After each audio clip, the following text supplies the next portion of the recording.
Gungriffon 2, I've only played through the training exercise just to get a feel for the controls, which I am so glad I did, actually.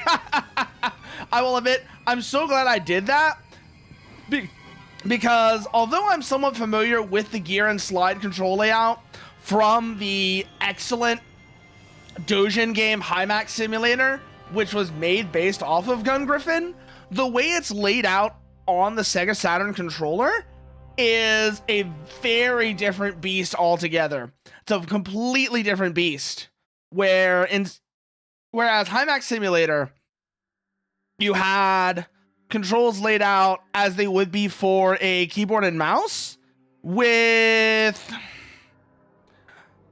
what's it called? Oh yeah. With the actual like Gungriffon games on the Saturn, it is something you have to take into account. You have to take the Saturn control layout into account and work with that. You do have to work with that because otherwise it's going to not really work out all that well. Is it going to capture? Ah, there we go. Okay, so it does capture. But anyways, now that I've got capture set up, let me actually switch us over to the first of three, which is Gungriffon. Pan-European Union. Oh, let me swap that over as well so we get nice and close and cozy. Earth's resources have been nearly exhausted. But yeah, like this shit right here. The year 2074, China. But this is what really got me looking into like this cutscene has always been to me one of the coolest shots in any game, like period. Any game period. This opening cutscene for Gungriffon, the very first Gungriffon, is so cool. You've got very believable modern, but like very believable, but also like very believable near future tanks, especially for when this game was made, which was, I want to say 1994. So a very early Saturn time. I forget when the first Gungriffon was made, but this very, very, like it's a very believable near future tanks.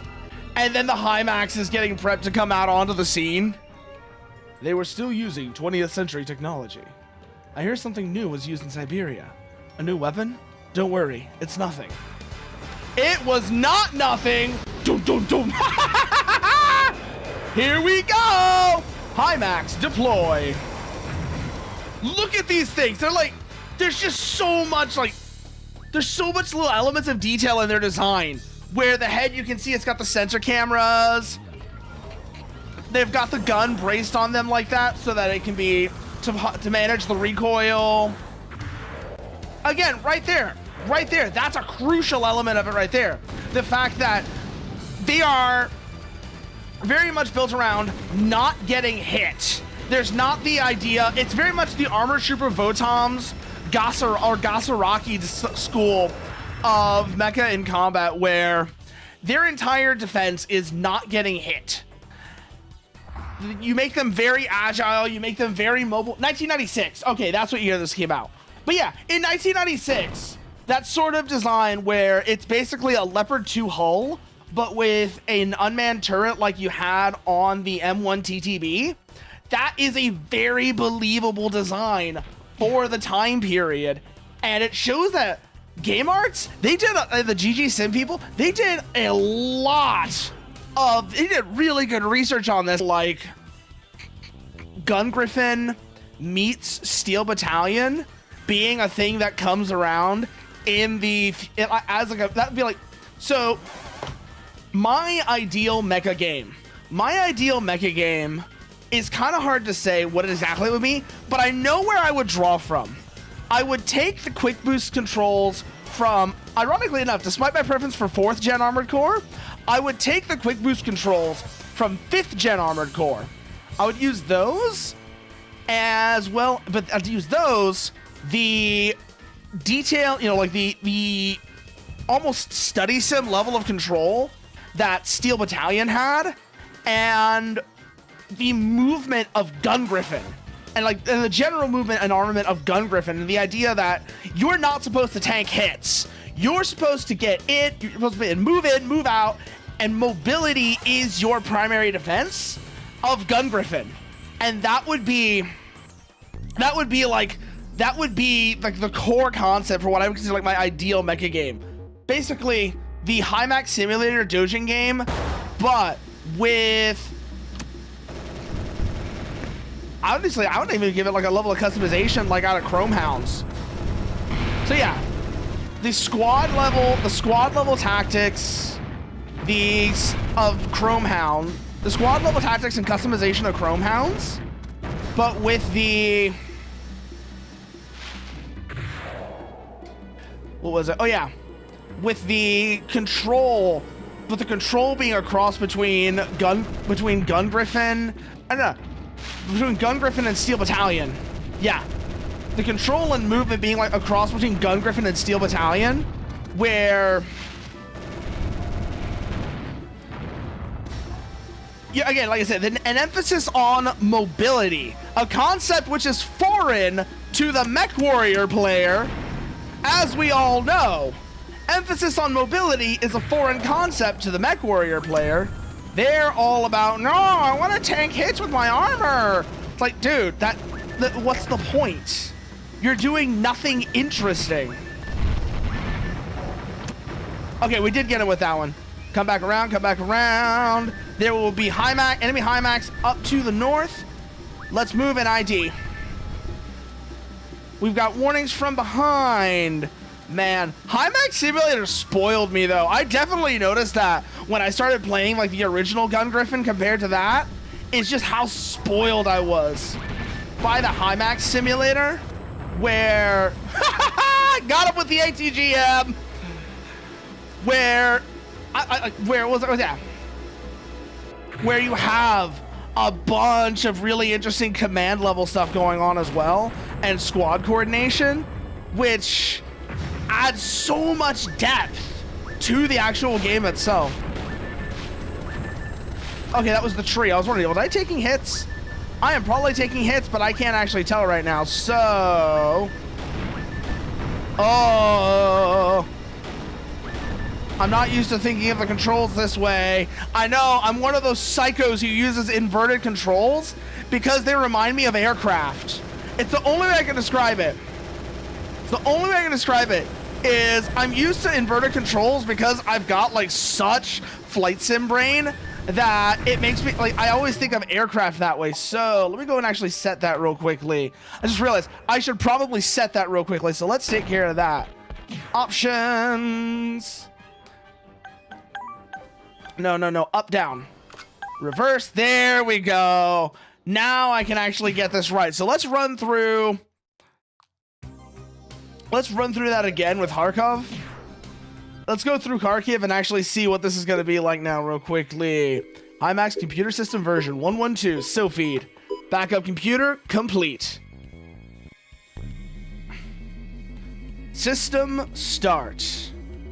Man, I gotta say as well, I don't like some of the HUD changes they made for Gungriffon 2, by the way, but I do very much, I love the loading screen in this as well, because I don't know if you noticed the loading screen in this is straight up a reference to, it's a straight up reference to the MFDs that you would typically see in a helicopter or fighter jet cockpit.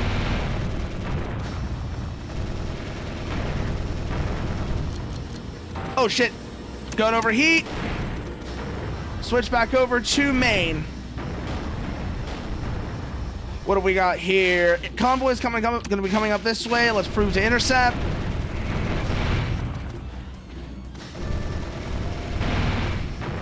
Also, it's just reminding me that Gungriffon Blaze is the thing, but also that it makes me really sad because you could see there was very much an effort to make the original two games feel like a sim, even with the limited control options they had. And then Blaze does stuff like having floating power-ups on the map that basically undermines that. It's like, I would love, like I said, I would love to see what is basically an updated version of the Hymax simulator where shit, bad shot, bad shot. Come back around, come back around. Helicopters are engaging me. To my left.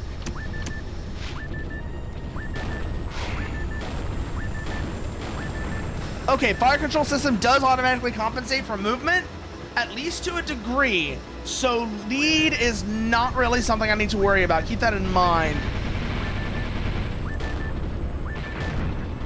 Okay, yeah, these helicopters are chasing me right now.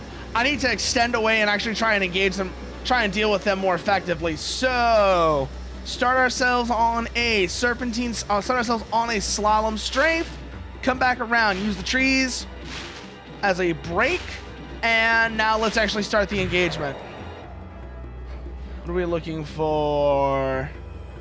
What are we looking for? We've got multiple groups out in the open. Looks like armor there. What do we got? Helicopters. Got one. Okay, where's the other? The other one is currently shooting at me is where it is. Oh, this is so sloppy. This is so sloppy. Up, over. Switch to rocket pod. Where's that enemy HIMAX at? Where are you? I know you're in the area. I saw you just a minute now. There you are. Gotcha. Come up on it. Let's see what we can do here. Hello.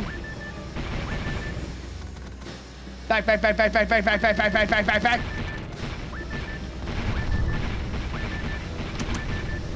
Oh, yeah, no, we completely fucked that up. Oh, this is bad, this is bad, this is bad!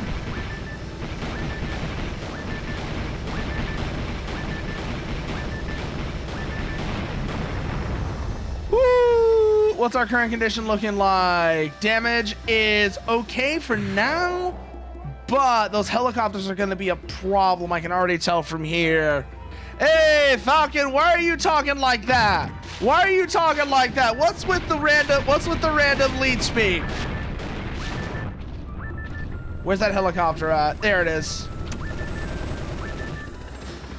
Come back around, come back around, come back around. Start a slalom pattern.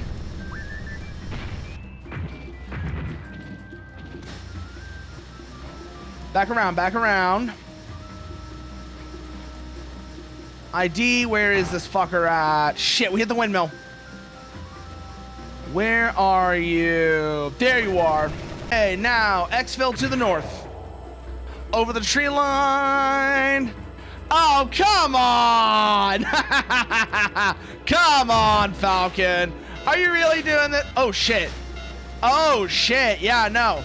We cleared it, thankfully, but oh, man. That was so sloppy. That was so sloppy on my part. I didn't even realize how little time we had left. Mission complete. Woo! That was gross. That was gross. That was so bad. Ugh, I want to do that again. I want to run that again, see if I can get that figured out better to go through this. Let's see here. Yep, all targets destroyed, which is what it should be. Let's see if I can use the map this time, plan out our targets, and then figure that out from there, because that would probably help me with figuring out who's going to be where, what's going to be a threat, and what takes priority. Now that I'm actually thinking about this, that's probably what I should do. So, our start point, southern end of the map. Orange circles represent active hostiles. We have 2 AFVs here, 2 moving convoy assets there. Helicopters are going to be to the northeast. And let's see, triangles represent enemy AUGs. We've got 1, 2 here, and heavy one off to the west. Looks like there may also be some kind of armored vehicle guarding the helipad. So, pathing should be hook east, go up the road, intercept that convoy. Then from there, we'll move on to the helipad and try and engage those helicopters, get them on the ground. So, go! Ignore the static targets. We can loop back around and get them. Head east.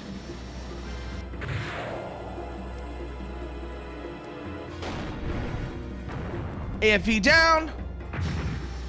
Keep moving north. Let's see if those helicopters have taken off yet or not. Okay, good. They're still on the ground, which means we can deal with them immediately.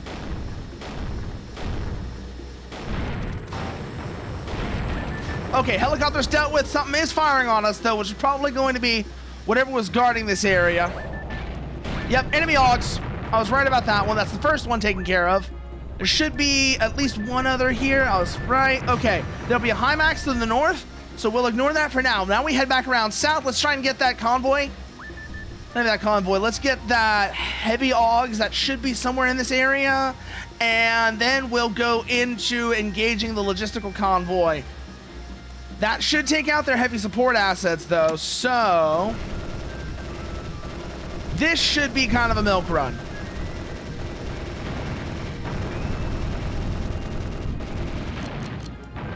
These are not a priority target. As they've low priority as they've already stopped moving. Oh, these are also static targets. I didn't even need to worry about these.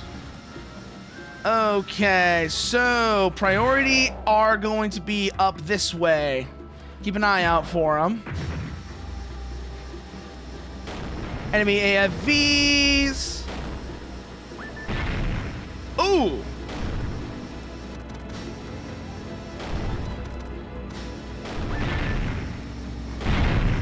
Okay, that's one taken care of. What was that that just fired at me? Was that the heavy AUGs? Yes, it was. Go up. Use verticality. Okay, that takes care of the heavy AUGs. That just leaves the HIMAX, and then from there, we can take care of the rest. Let's hold here for a minute, let our jump recharge, and move in on the target. ATM, see if we can spot them from long distance and engage that way. Use this, try and engage from standoff. All right, they've got us.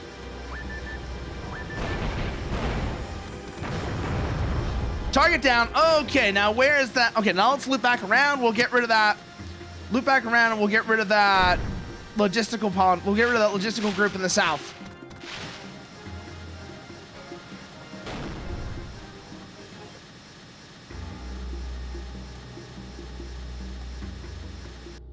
So it should be, yeah, just this group down here.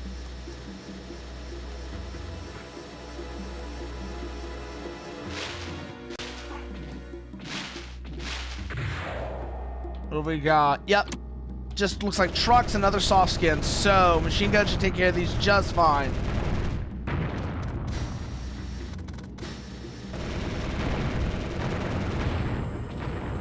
Should be... Yeah, I don't even have to bother being mobile here. These are a non-threat. So I can just come through these, deal with them quickly, and then go from there.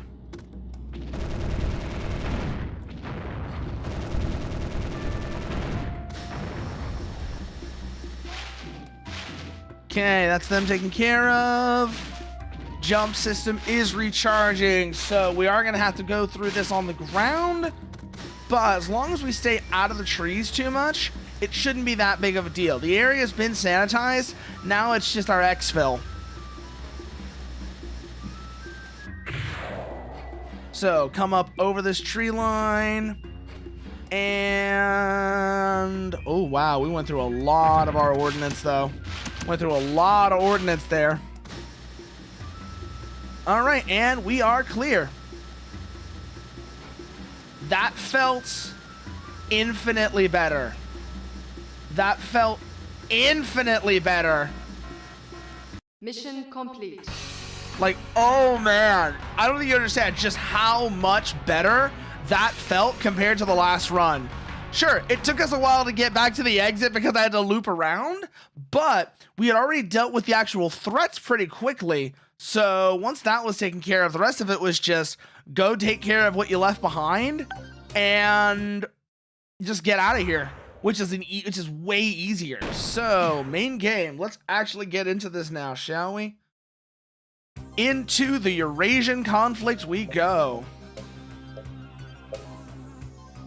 Kharkov landing operation.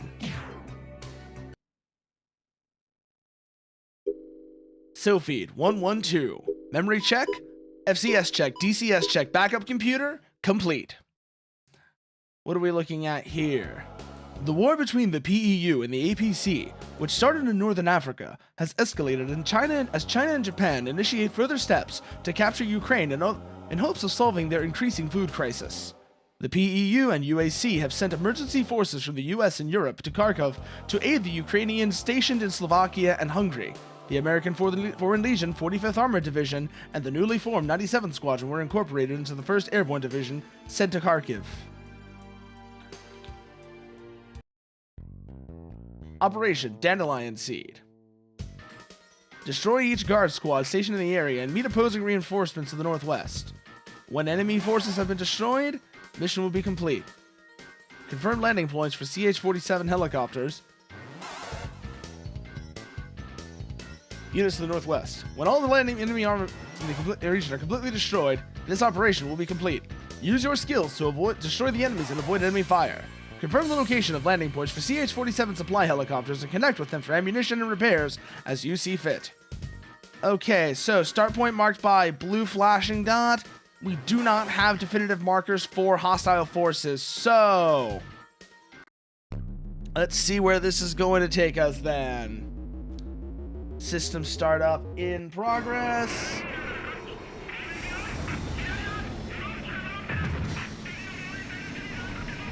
We've got, lots of activity already.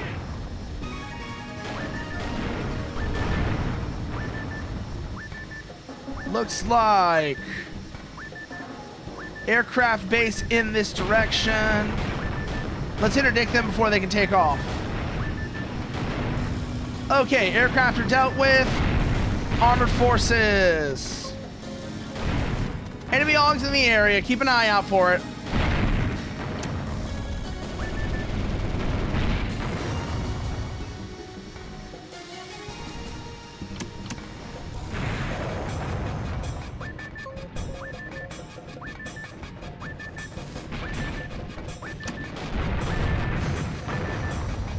AUGs dealt with, moving around. What have we got? Multiple contacts. Northeast is going to be next hot zone. One down. What are we looking at? Multiple enemy AUGs. That's another one down. Try and find the rest of them. That's going to be primary here.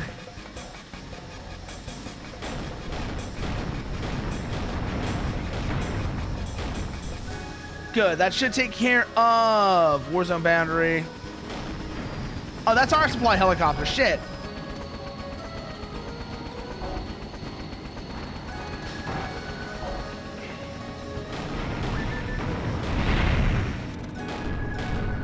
These guys were coming to interdict the supply helicopter, though, so it was a good idea to engage them.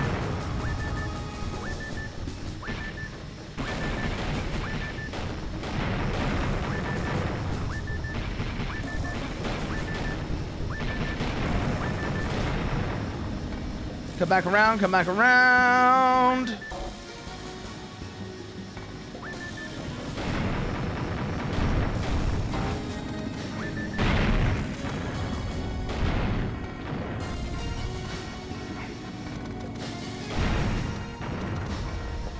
Where is that next one at? Coming up this way. Considering the mobility on it, looks like it might be aircraft. So let's do a sweep of the zone, make sure. I think that might actually be everything now that I'm looking at it. If it's not, then whatever's around here is going to be a nasty surprise. Got him. Definitely aircraft. Nothing else moves like that. No idea where it's going to be, though. So keep an eye out for... Yep, there it is. Let's see if we can't get a target solution on it. It is way faster than us, so we'll have to wait for it to come back around, which is gonna be interesting, to say the least. Looks like zone has been otherwise sanitized, though. So once we deal with this aircraft, never mind. Inbound enemy AUGs.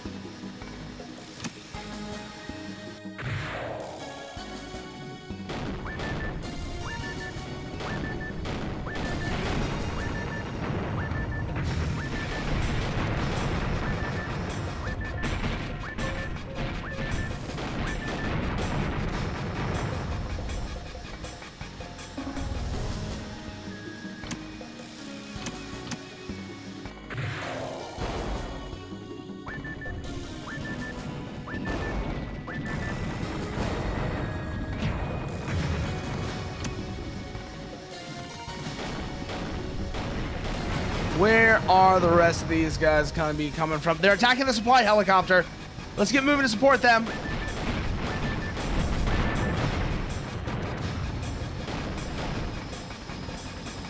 Shit, they're using the helicopter as cover. Okay, we cleared him out. That's good. Woo! Hate those moments where like you think you've got an area cleared out, and that's right when they decide to drop an unpleasant surprise on you like that. Ugh. Penalties. High command performance. Good work.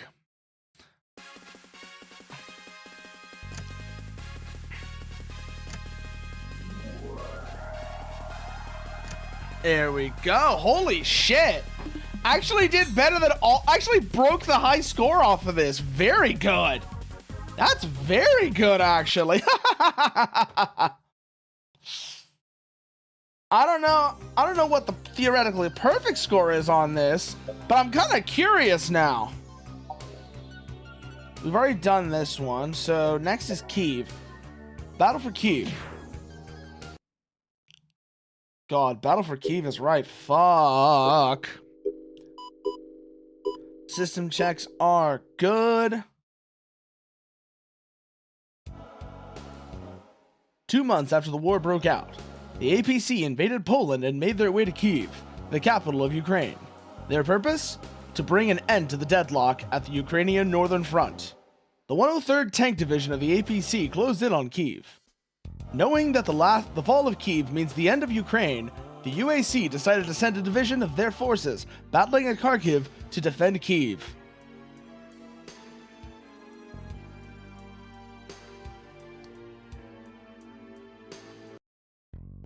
Operation Unbound.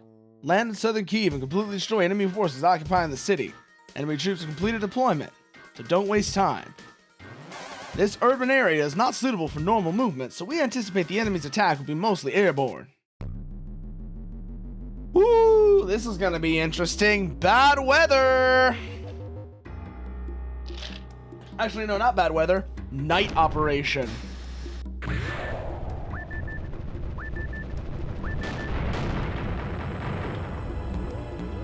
Oh, we do have night vision. Okay. Night vision is a toggleable thing, which would make sense because night vision can actually be... Wait. It toggles it off! It toggles it off automatically when you fire! It's like they know! It's like they knew! Let's get these helicopters before they can take off.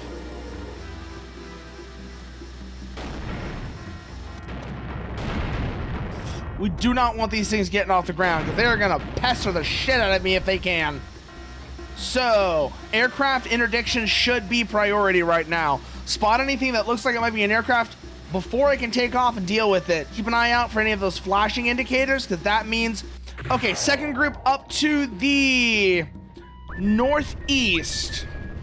It may have taken off already, but if we can get close in and prevent that, prevent them from maneuvering, that'll still work out for us. Yep, those aircraft are off the ground. Okay, so we've got hostile attack helicopters in the area.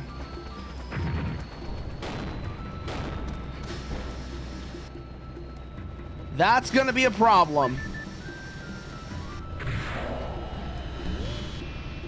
Okay, never mind. That supply helicopter, that's ours. Watch the SPAA and deal with it as you can.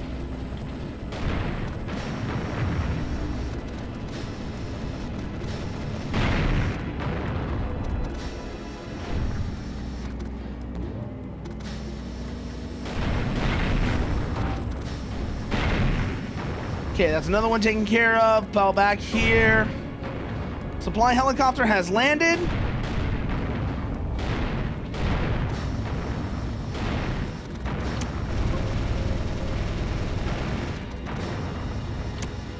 Airborne unit. Suggesting to me that we're going to have air threats in the near... Helicopter's been lost. Shit! I do wonder how much of that was my fault for thinking it was a hostile helicopter. These just look like they're old wrecked cars, so not really a factor right now. Bring a night vision back on. Hostile AUGs down. Oh man, they were not kidding when they said this terrain was going to make movement awkward.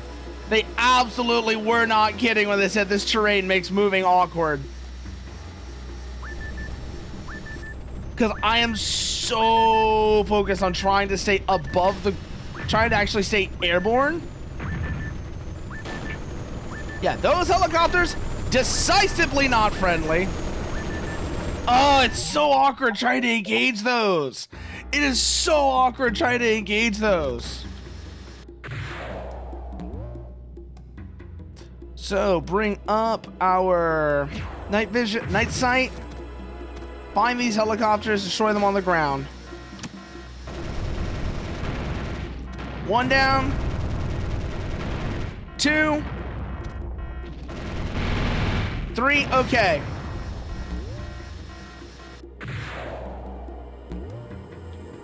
Remember, the supply helicopter is ours, so if we see that, don't engage it.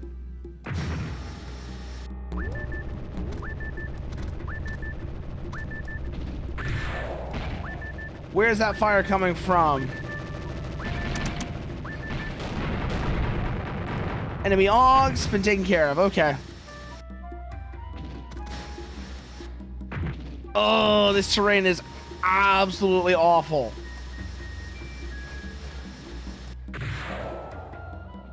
Where are they gonna be? That looks like hostile AUGs. Let's engage that real quickly before it decides it wants to be a problem. Supply helicopter should be somewhere in the area, but I am not seeing it yet. Keep an eye out for it on our scope. Taking fire from behind. Got him. Hostile AUGs that I missed. Oh, there's a big one here, too. All right, that's our supply helicopter.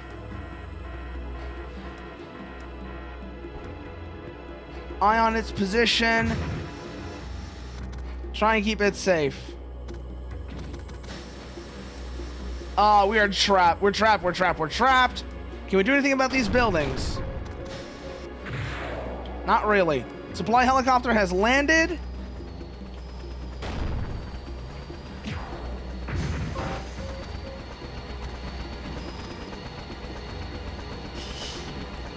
Enemy aircraft are in the area, so keep eyes up for them. Refuel complete. Resume the engagement. Where are those damn helicopters at? I know they're in the area. Multiple KA-50s. Can I get them before they take off is the question.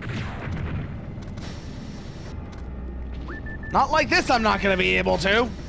Jesus! Immediately get stuck in the... Ugh, I hate that. But we do have some priority targets figured out now at the very least.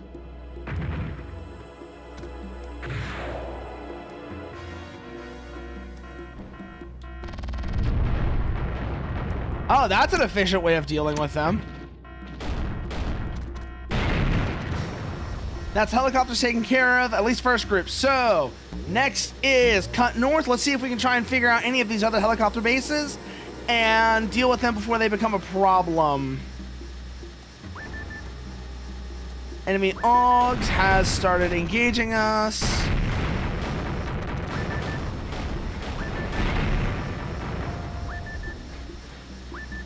Come back around this way. What are we looking for?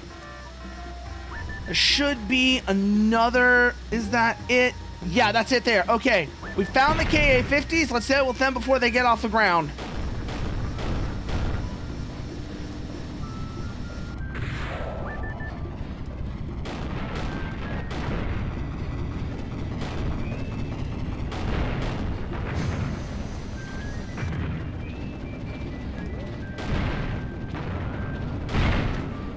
Artillery vehicles been dealt with. What the hell are you shooting at? Seriously. I'm betting it's our supply helicopter. I'm betting that's what they're aiming at, is our supply helicopter. The other hostile helicopter has... No, that's a jet. Never mind. Okay. That's fixed wing, so not something we're going to be able to deal with that easily. Supply helicopter is looking like it might be in trouble, though, so... Head over, try and get to it before it becomes too much of a problem. Let's see, what have we got here? Looks like, yep, so our helicopter has landed, but it's in trouble. So let's go clear that LZ real quick.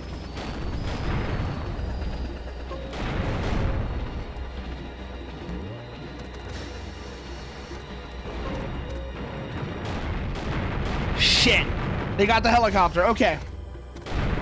Shouldn't be too big of an issue. I'm pretty decent on ammo management, but less than ideal regardless.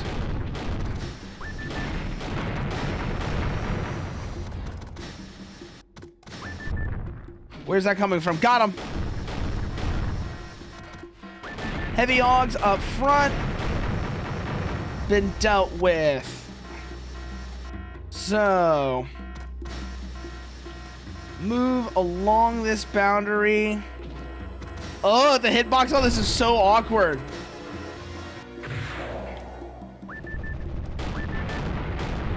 Enemy Augs dealt with. What do we got now? Looks like that jet's coming back around. But other than that, not much really.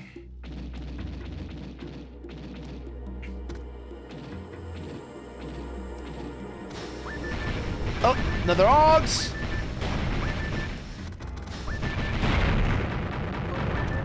Okay, that's been dealt with. Artillery's coming into the area, so keep an eye out for that.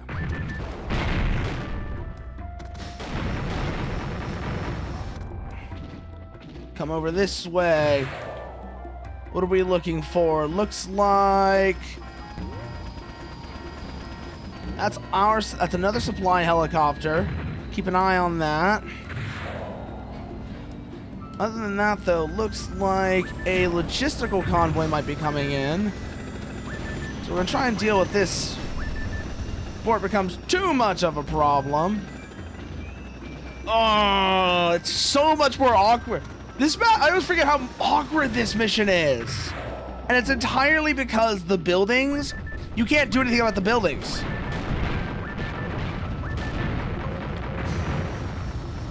Okay, supply helicopter should be on the ground now.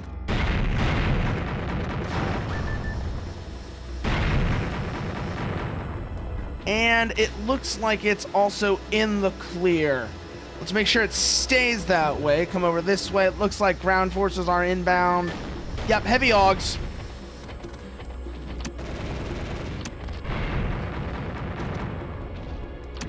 Okay, yeah, no, we are going to need that supply helicopter this time. So,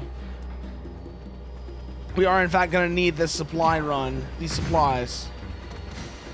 So, let's try and get around to it, resupply, and then we'll continue the engagement. Because I just realized we are out of main gun ammo. Ooh. Okay, supply helicopter has landed. We are rendezvousing now.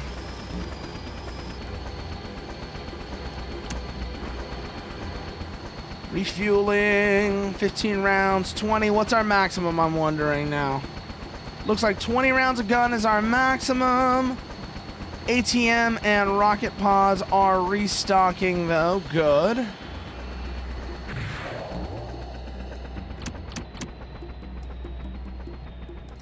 More aircraft are inbound. Let's see if we can't get a spot on them.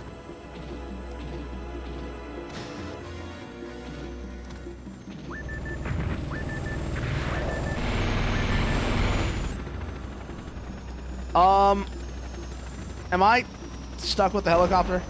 I was. Oh, this is bad. This is bad. This is bad!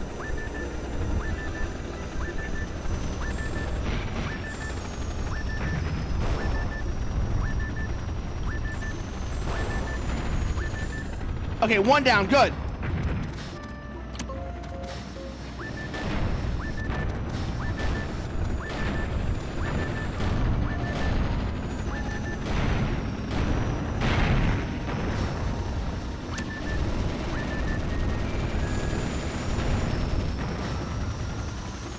Move, move, move, move, move, move, move, move, move, move, move. Okay, it looks like Logi trucks are going to be in this area. Otherwise, not much. We're just getting chased by a helicopter right now. Enemy Augs.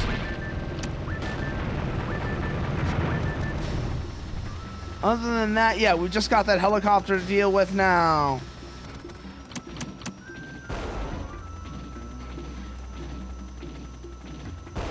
Missile away. Where's this fucking thing at? God, I can't seem to hit this thing to save my goddamn life.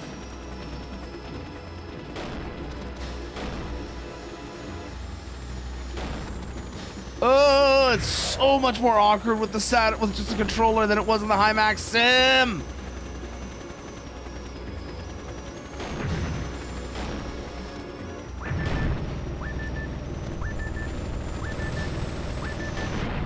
Got it. Oh, that was awful. That was awful. Was that another helicopter? Are you kidding me? So we are actually gonna have to deal with this one. Okay, good. That's a helicopter down. Mission complete. Oh, that was unpleasant. That was incredibly unpleasant. Woo. Mission complete. Try next mission. Operation Unbound. 64,374. Looks like high score on next one will be 65,000.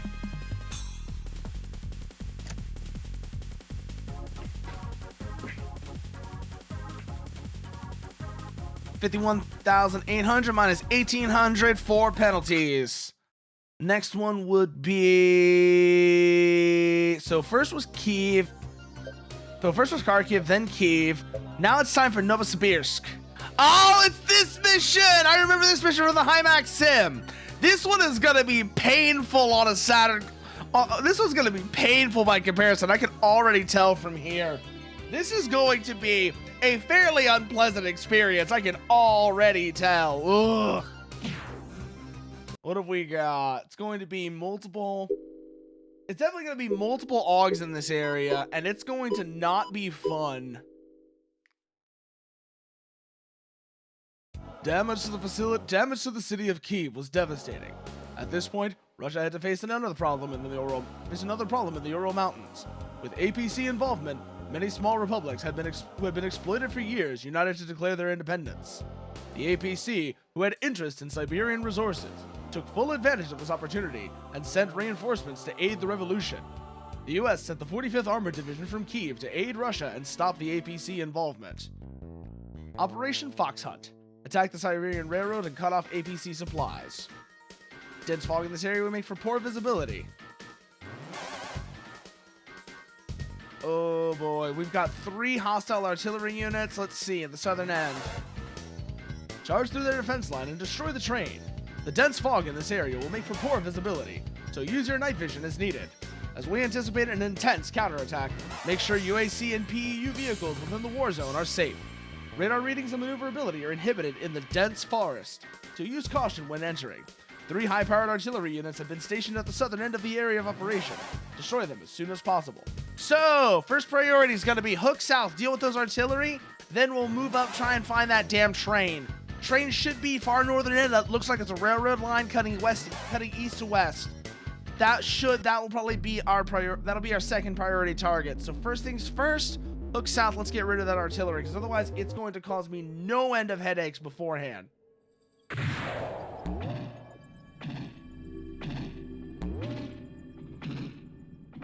Oh, the night vision in this weather is...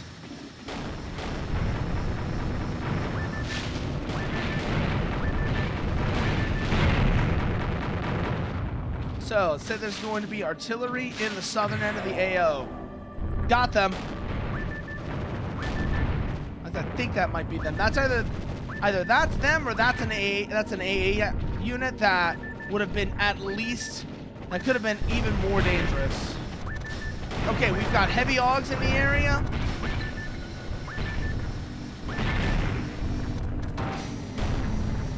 Those are Leclercs. Huh. That's an interesting thing to see out here.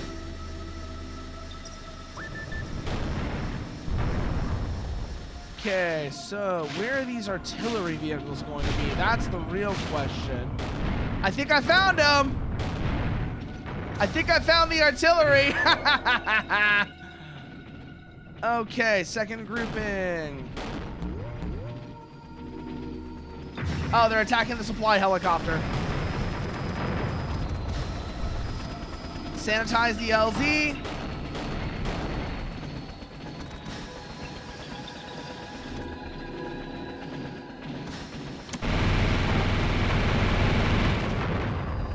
Okay, good.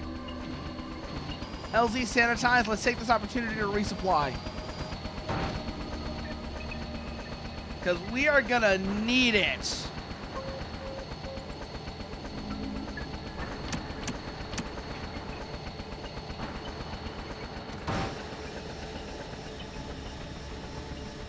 Looks like we have second hostile grouping up this way, engaging friendly units right now. Let's try and get in there, intervene.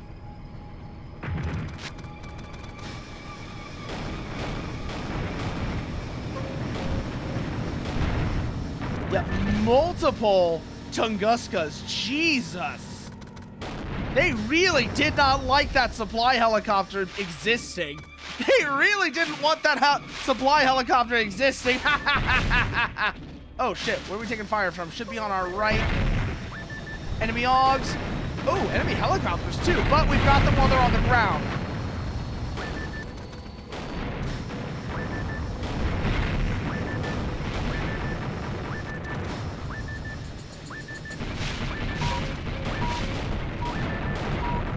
Oh, we are taking a beating right now.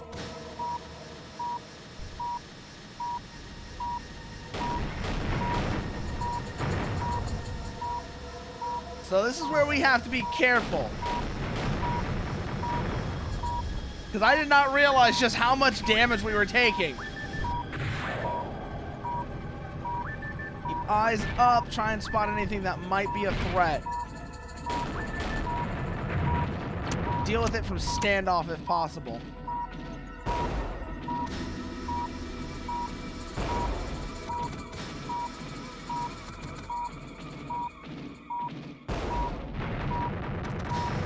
Okay, that's enemy augs dealt with. Is there another supply helicopter in the area? Doesn't look like it. So now we're in trouble. I don't know what that was we just shot at, but I'm so glad we spotted it before it became a problem.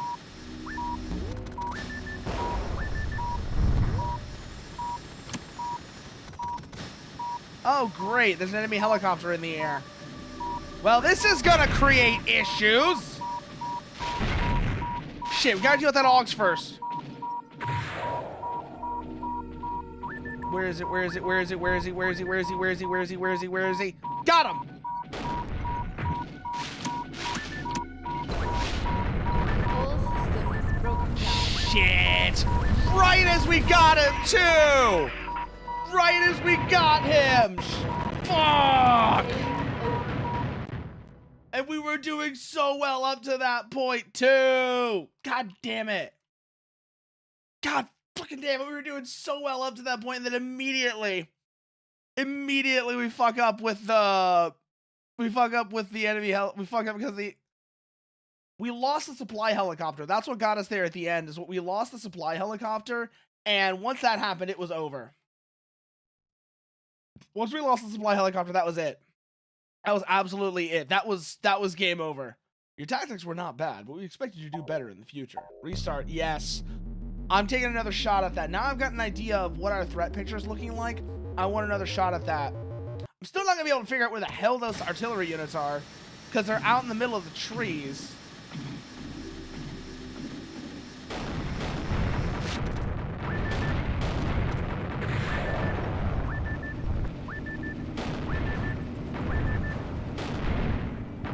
Never mind, I think I found him already. I think I already found him. Ha! Well, that takes care of that problem.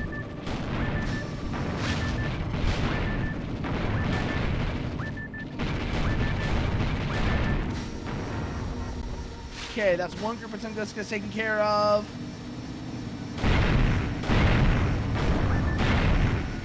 Another group taken care of there. It looks like there was something back this way shooting at us. Let's see if we can identify and deal with it.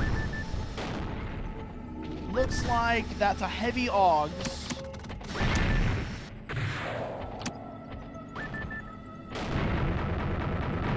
Okay, remember, AUGS always take one shot from above to deal with. So if whenever possible, try and engage vertically. Yeah, if I'm able to, I should try to engage them vertically. Keep that in mind.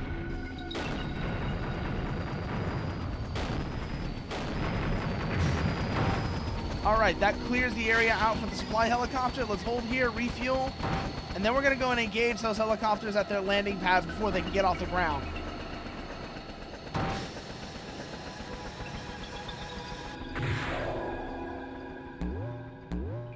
I don't know why they said use the night vision, considering that it makes the visibility even worse. It made sense in Hymax Sim, where it actually did work in these environments. Okay, supply helicopter's in trouble. Let's go help them out.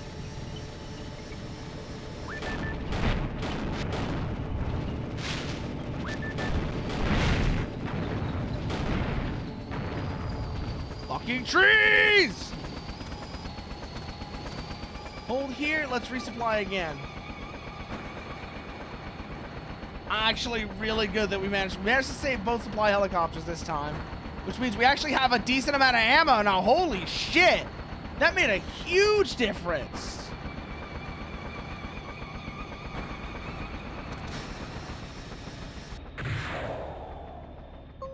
Actually huge? Enemy AUGS inbound. Okay, I saw them coming though, so it's not the biggest deal.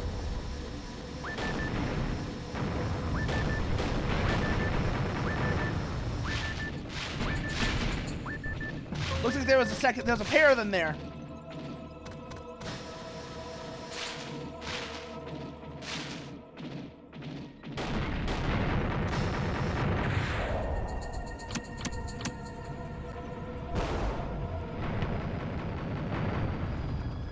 Good, got him.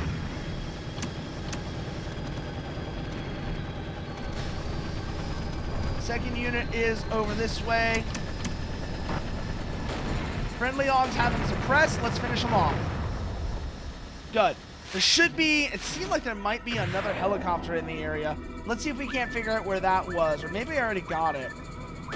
We're lucky I already did, but can't be too certain whether that's the case or not. Oh god, more Tunguskas. Never mind. That one's an AUGS.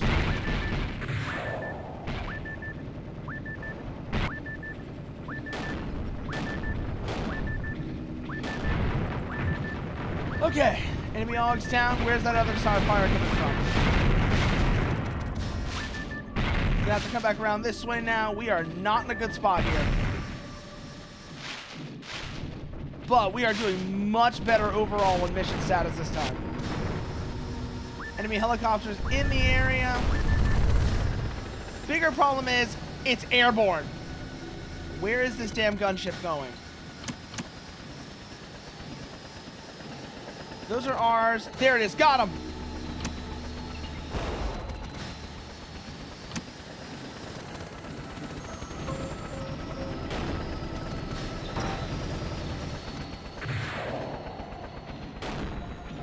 Oh boy, and we have other problems too. Great.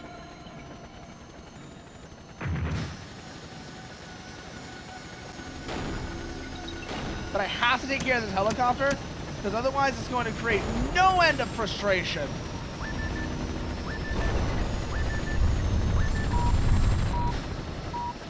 Shit. Oh, that's bad. That's very bad.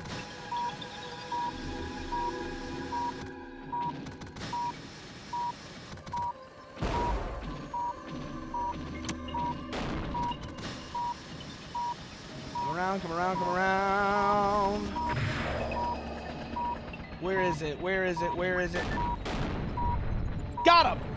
Okay, helicopter's down. It just leaves enemy ground forces. Let's see if we can't resupply here real quickly. That might make all the difference in the world.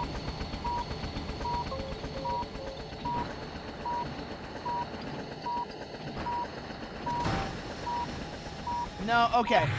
Can't do anything about damage, so we're just gonna have to run this.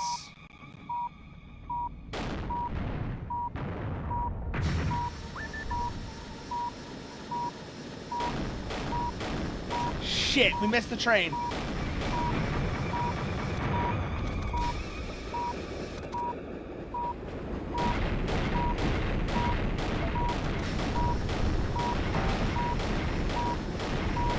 How durable is this thing? We got it. Okay, train is down. Woo! We got it in the end. That's what matters. Oh, God. God, this is way harder. This is way harder. See, we didn't even get the high score on that one. Didn't even manage to get the high score on that one. You can tell just how much more we were struggling there. That's just how much more we were struggling there. Battle in the foothills, Ulaanbaatar, Mongolia. Sylpheed 112. System check complete. After the successful defense of Novosibirsk, the Russians decided to capitalize on this opportunity and attack the retreating APC. The Russians followed the APC into Mongolia and engaged them in the foothills. Being the only US troops in the area, the 45th Armored Division is being sent as reinforcements for the Ulaanbaatar offensive.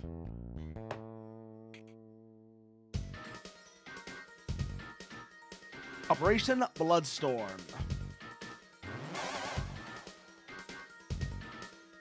Let's see what we got here.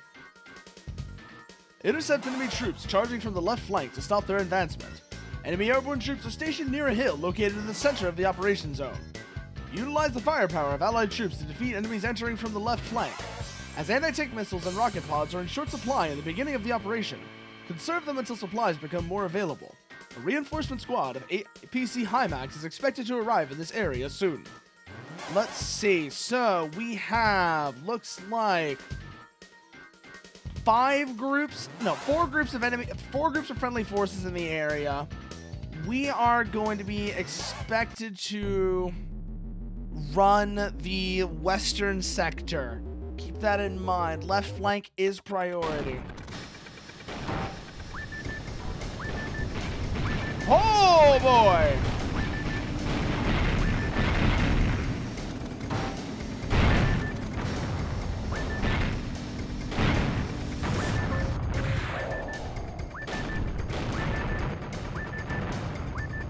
Oh boy, we got a lot of shit coming here.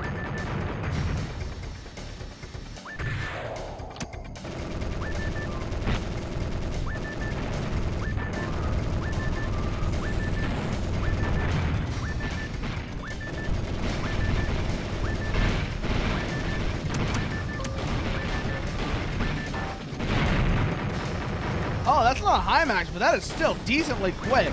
It's only a first-gen AUGS, but damn, it was schmovin'. It was schmovin'. God, this game is cool, though. God, like, even this, like, even with, like I said, the Saturn controls making this a bit more awkward compared to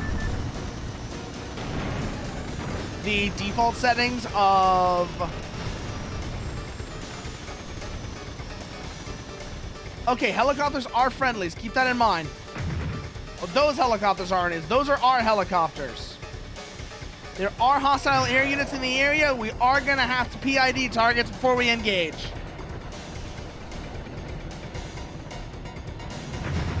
Ooh, RAA putting in work.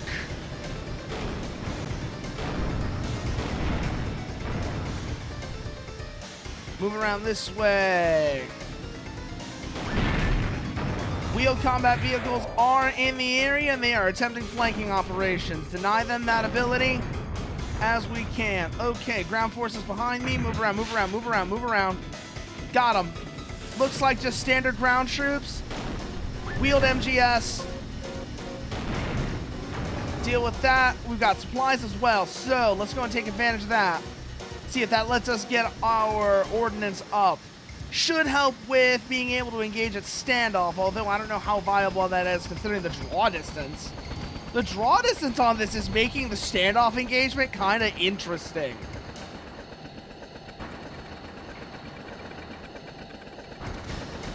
All right, let's go head over towards that second supply helicopter and make sure we can head over to that second helicopter, sanitize its LZ.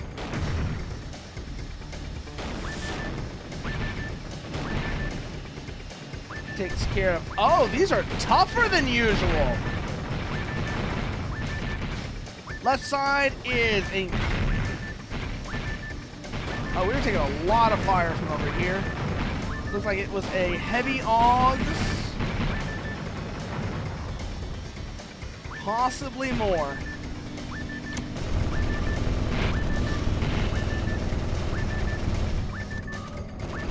Where is all this fire coming from?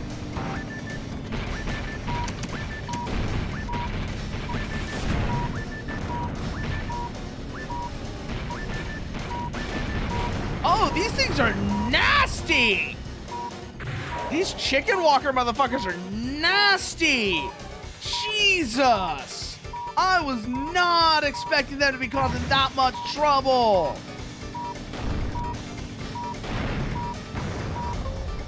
Did not realize how much fire they were putting out. Oh, that is not good.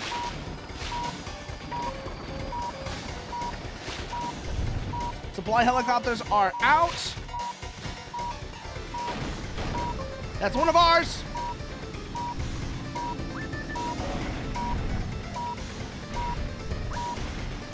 Watch it, they're getting harassed by Cav. Armored cavalry is harassing our units. Let's try and support. Shit.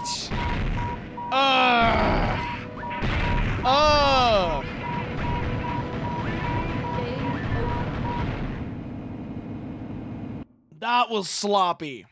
That was so sloppy. Yes. Those chicken walker AUGs do so much damage.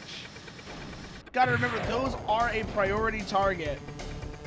Might even be worth spending ATMs on them if I spot them early.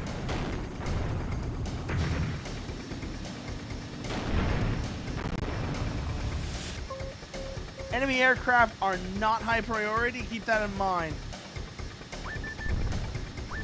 These MCVs, on the other hand, yeah, these things aren't really a threat to me, but they are going to cause trouble for Allied ground forces if I don't deal with them.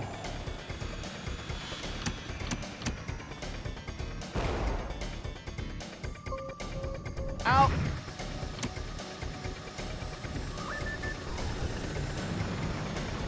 Keep an eye out for those as well. I've realized actually these friendly AUGs are actually really good at dealing with enemy aircraft. So let's keep that in mind. Tunguskas have been dealt with. Let's resupply. That might give us some more standoff ordnance to work with.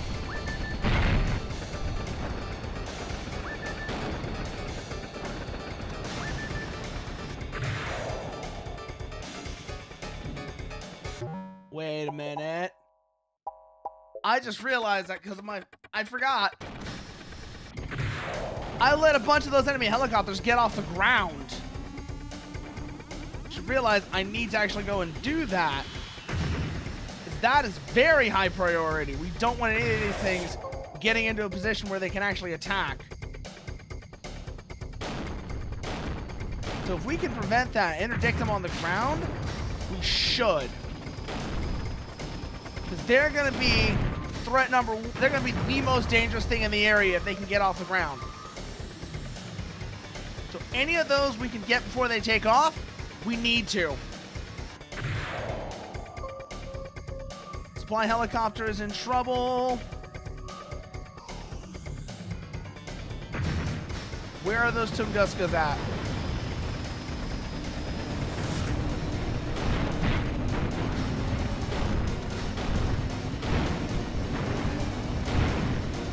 Good. That should take care of. Still one left.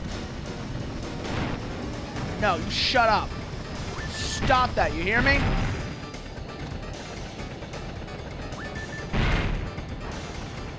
Good. Now we're resupplying, which should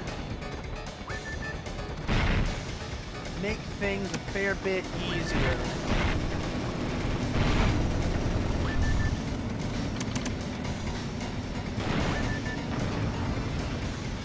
Keep an eye out for those chicken walker augs. Those things are dangerous.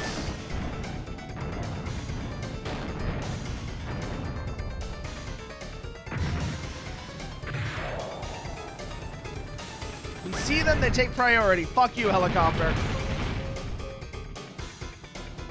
Looks like we've got another supply helicopter in the area.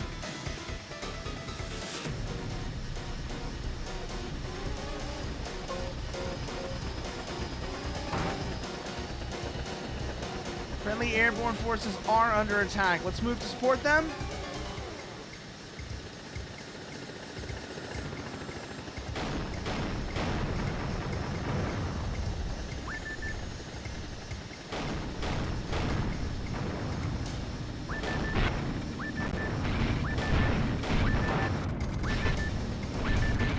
Back around.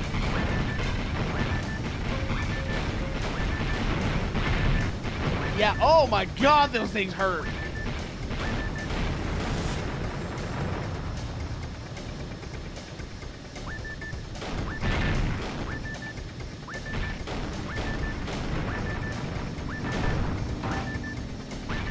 But at least now when I know when I was taking a ton of damage earlier, it was these fuckers. I was wondering earlier, I was like, what the hell is shooting at me? I have since solved that question. So I know what to look for now. Those things are going to be a big problem if they're allowed to run amok. So we are going to need to intercept them. Remember, they're tougher than your normal augs. So try and engage from above.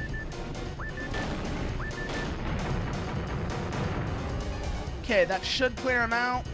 Don't know what else is in the zone, but let's have a look at the map, see if anything comes up. Doesn't seem like it will. So, definitely ground units over this way and at least one aircraft. Don't know if that's fixed or rotary wing. It is attacking our supply helicopter, though, so...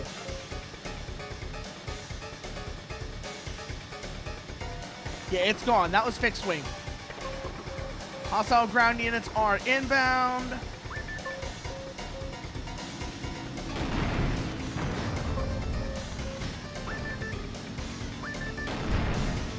Got another supply helicopter in the area, coming into the area as well. Looks like ground forces are coming to try and harass friendlies. More Leclercs. These are quick. Holy shit, these things are quick.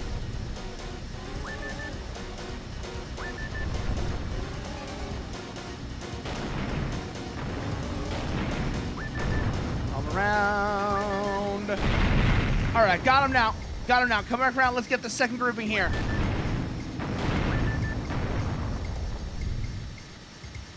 Where is that supply helicopter at?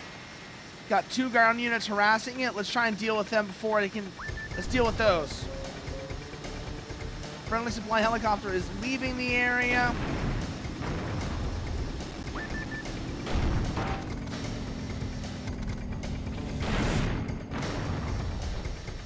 Alright, so that takes care of those. Looks like we may have... no, never mind. That's not a supply helicopter. Jesus Christ. Friendly units got absolutely decimated. Oh, gunships, that explains it.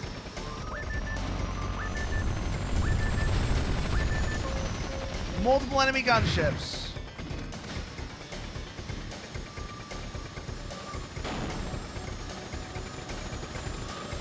Come on. Where were these things? Were they in the, did they come from outside the AO? Because I did not see them on the ground. I did not see anything that looked like it could have been a base or fart for them. Best guess is they did come from outside of AO, which is probably why they are so much trouble. Shit, we just missed another friendly supply helicopter. It doesn't really matter. We're still doing okay on ammunition.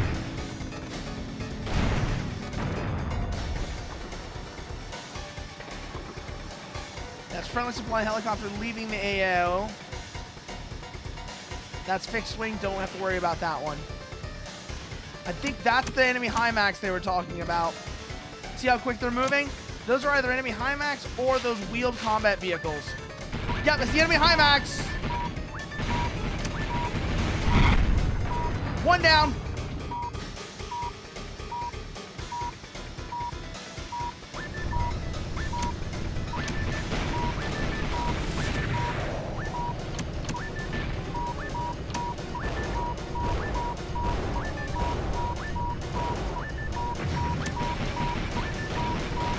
Come on! Shit! On the enemy HIMARS! Got to the enemy HIMARS before we were taken out. God damn! It was so close! So close! Ugh! Jesus Christ, they are blooding us! They are blooding us with shit today.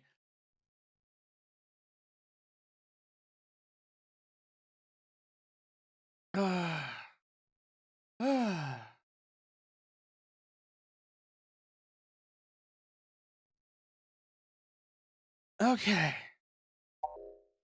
Yeah, no, we've got this. We've got this.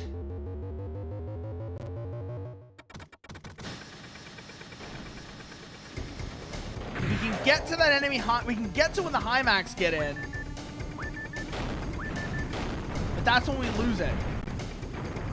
So priorities are going to be look for anything that looks like it might be enemy air or SPAA, like Tunguskas. Deal with those first.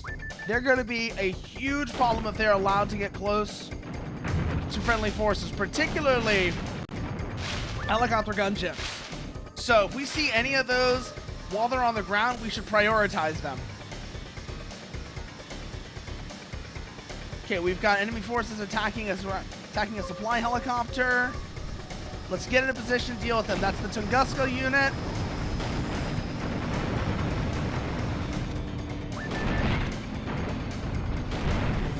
Jesus Christ, these things do damage.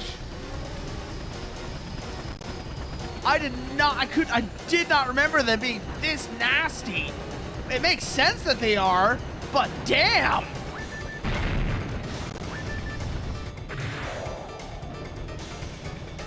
Enemy helicopters.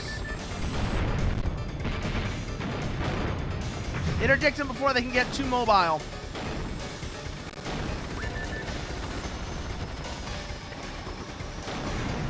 Got him. Okay, helicopters should no longer be a problem until more come in from outside the AO. Jesus, that thing fucks with your camera.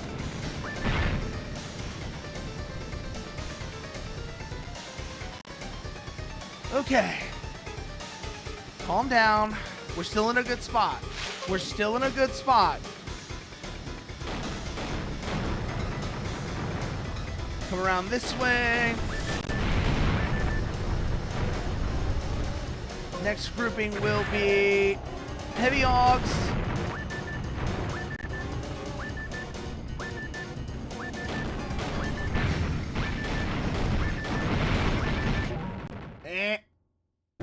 That artillery aug's been dealt with. Now for the real motherfuckers.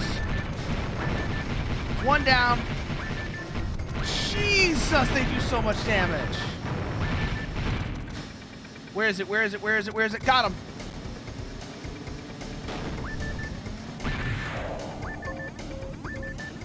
That's not the chicken walker augs. That was the thing that was shooting at me.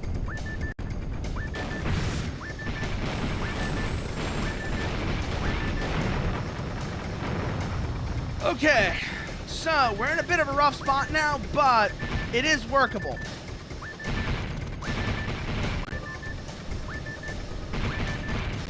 Oh, it's right next to me. Oh god, oh god, oh god, oh god, oh god. Remember what I said about this situation being workable? I lied. Oh, yeah, we completely fucked that one up. We completely fucked that one up.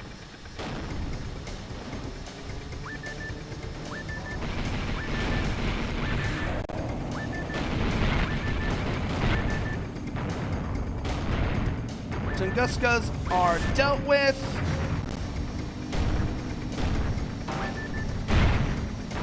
All right, let's go find those helicopters. They're gonna be a big problem if they can get off the ground, so we need to deal with them if we can. But now I knew where those Tunguskas were gonna be, so that does neutralize them.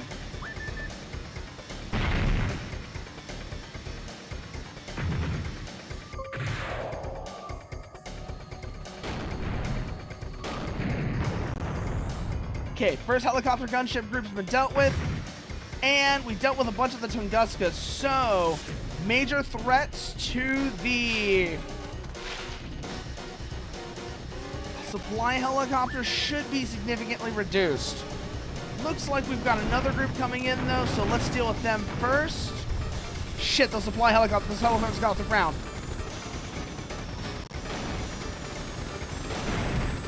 One down.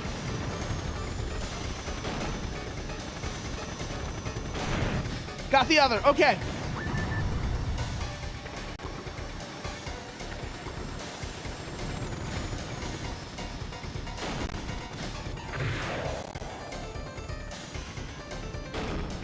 You are a pest. You know that? Of course you know that, because that's your entire purpose. That's your entire role, is be as annoying as possible. You're an attack helicopter. That's your entire job.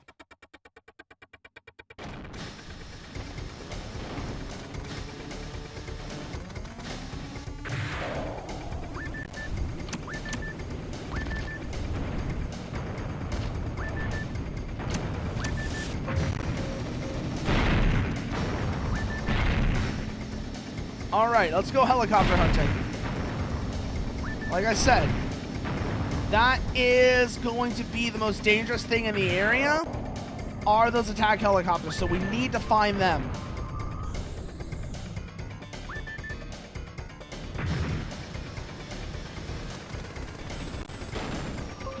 Okay, those are already off the ground, so let's focus on the ones that aren't yet. More of these we can get while they're on the ground, the better. Looks like those actually did come in from outside the AO. So there wasn't really going to be much of an opportunity to interdict them on the ground anyways.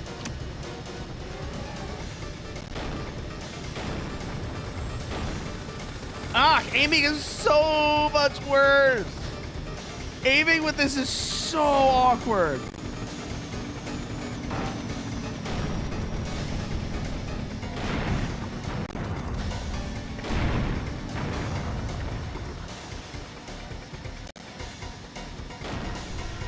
And the missiles are nowhere near as good against helicopters either. So that's definitely throwing me off. Because the missiles in Hymax Sim were fucking monsters. And I think they were basically low sats. So that would make, I think they were basically low sats. So that would make sense. But damn. I am so used to those missiles and their performance. It is showing.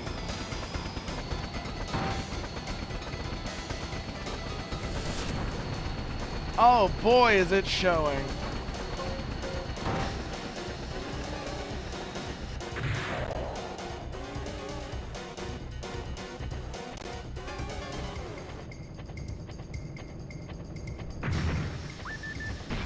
Oh, those aren't ours.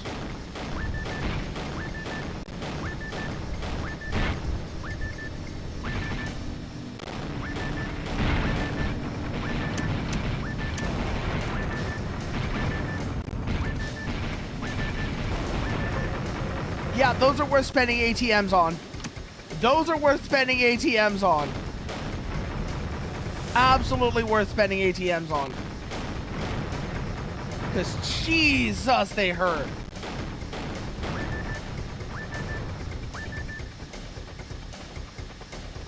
Looks like this area is clear now, though.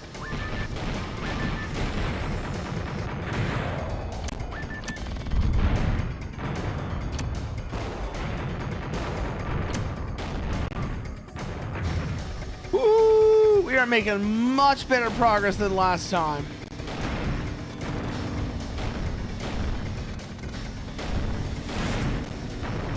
Come back around this way. What are we looking for? Looks like area has been sanitized, so we're just waiting for the next reinforcements to come in. Waiting for enemy reinforcements to come in. That's aircraft. Is that fixed or rotary? It's fixed. Take this opportunity to resupply. Ooh, boy.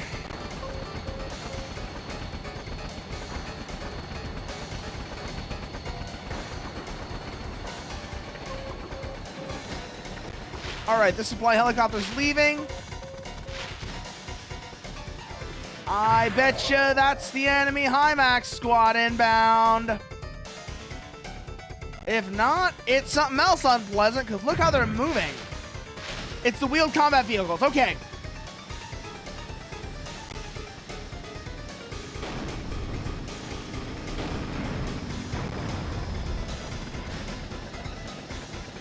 What else have we got in the area? Just another one of the same. Okay. I was a little worried there. I was like, oh boy. We've got problems, but they're manageable. We haven't actually taken all that much damage this time around, which is also good. And oh, it is showing. One down. Two. Okay, enemy attack helicopters have been dealt with. Got a big enemy group up this way. Let's see if we can engage them.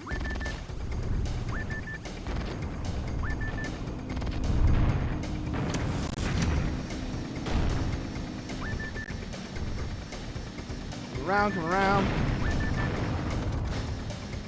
Where is it? Where is it? Got him!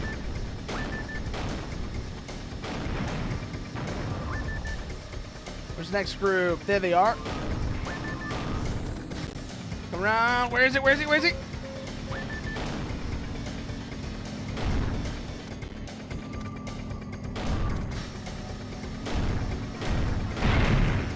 Shit, that's map boundary. But we're doing all right. We're doing all right.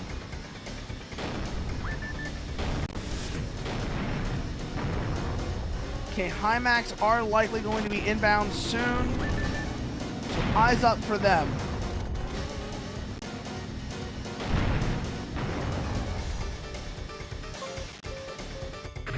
Friendly attack helicopter is leaving the AO. What have we got? 2 high mobility enemy units. Yep, that's the enemy HIMAX.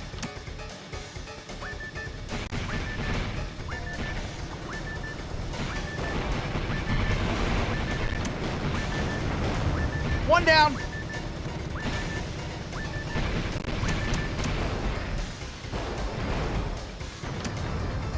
Mission complete. Woo! Got it! We got it! Took us 3 tries, but we got it! Try next mission.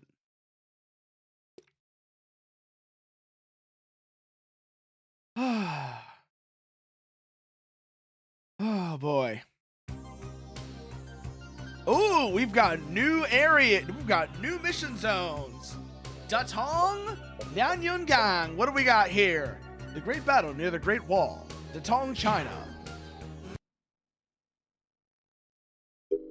System start. Seriously though, I love how this screen is a reference to aircraft MFDs. And it really, again, this, as well as the actual designs of the enemy units, does such a great job of how Game Arts really did their research when it came to believable near future forces,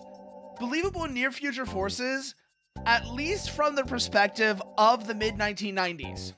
With the Russians successfully defeating the APC in the last confrontation, Their forces continue to drive the APC forces further back into China. In the desperation of battle, Russian units were sent in inadequately supplied. These units have run out of fuel near the Great Wall of China. Operation Chicken Cage. Wipe out all enemy forces possessing a threat to friendlies and defend them at all costs. APC is encircling Russian troops. The jump boosting unit has been severely damaged and cannot be used until supply... Wait a minute. Oh, they're doing fuckery here. Destroy encroaching enemies to prevent our allies from being annihilated.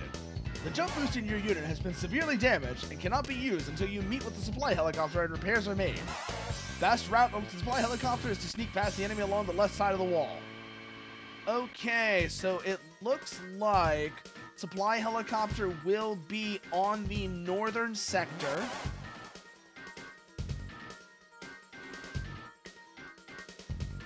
Supply helicopters in the northern sector, so that's what we're gonna have to make our way towards. Run along the wall towards the north, try and deal with any threats that we come across as we do. But getting to that supply helicopter should be our priority, because until then, we are severely mobility limited.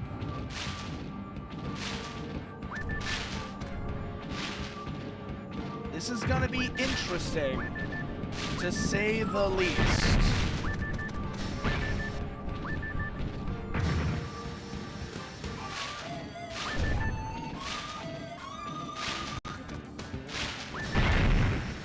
Okay, we are through main enemy forces. Let's get to that supply helicopter and repair. Come on! Where is it? Got him! To the right, okay. There he is. Okay, we've reached the supply helicopter, so now comes the fun part! Now we get to kill them all.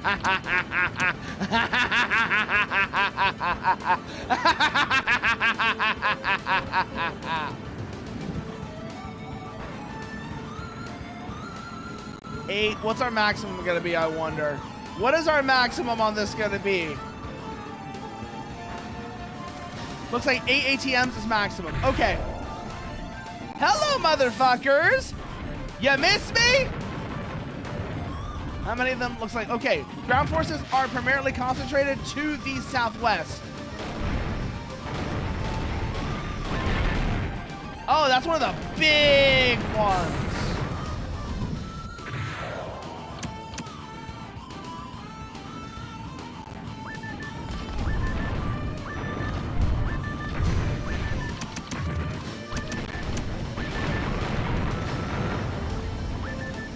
An eye out for those large South African built AUGs. That's a large South African built AUGs that can cause us no end of frustration if we don't take care of them early. So keep an eye out for those. They are major priority threats. We see them trying to engage from standoff, preferably from above. Having our movement back is so nice though.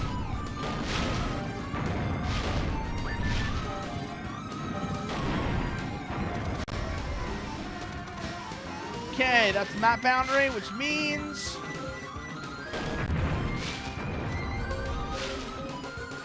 we've got air in the AO. Keep that in mind. Enemy air in the AO.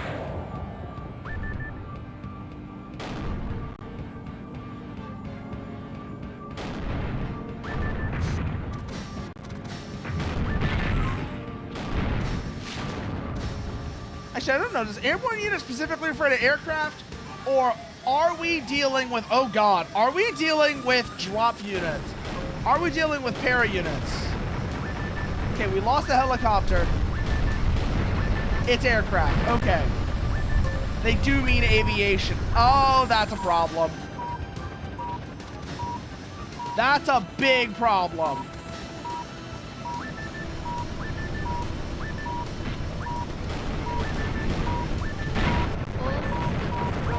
Woo! So we actually do have... So good thing is, we do actually have an understanding of our initial priority.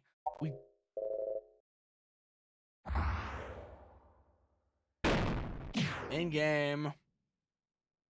I was trying to read that and I thought it would let me read it if I did that. Okay, we know what we're doing here though, so that's what's really what matters. We know where we're going from here. So this should be a pretty straightforward engagement, at least for the first part. Because our priority is to get to the helicopter. Once we've done that, then we continue the engagement. We may actually want to try and do a partial breakthrough though. Or at the very least, soften them up as we go.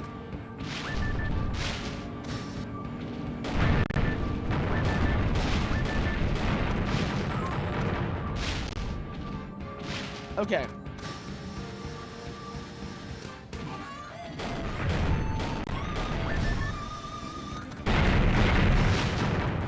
Because if we can relieve friendly forces, that will help us a little bit. That will help us a bit, so keep that in mind. Relieve some of the pressure and put them on the back foot. That'll help us when it comes time to actually get to the killing. Okay, jump unit is back online.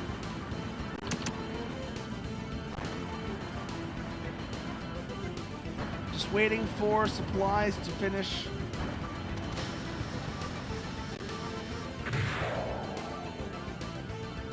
Restocking. We've got enemy AUGs inbound.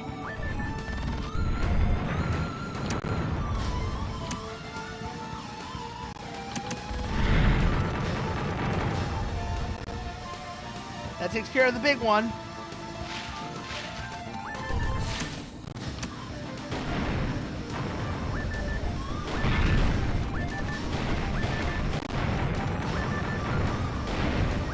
Another one down. Keep moving through.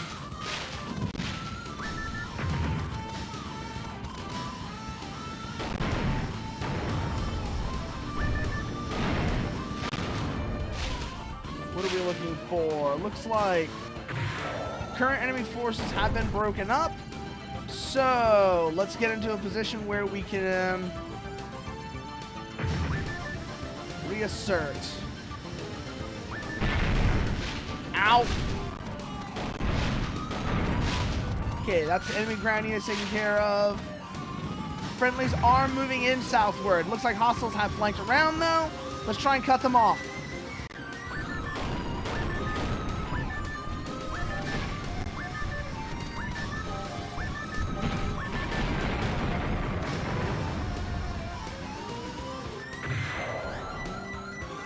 Where is it? Where is he? Where is he? Where is he? Where is he? Where is he?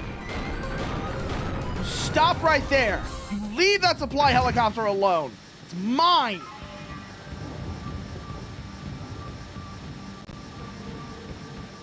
More hostile ground forces inbound. We've also got what looks like aircraft coming in. Don't think those are helicopters, thankfully, but they are going to be a problem. I can already tell from here. Helicopter should be somewhat secure, though. But unless one of those does turn out to be an attack helicopter, we should be in the clear there.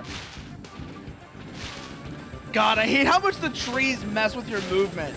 It makes sense, but oh, it's annoying. Oh, it's annoying. We've got artillery inbound.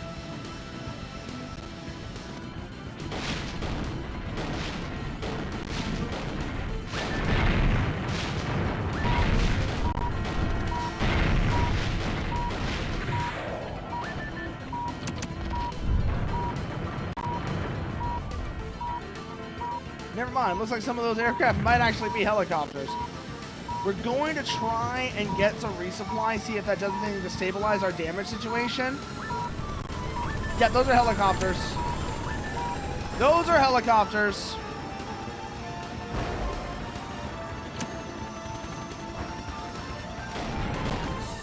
Got one down.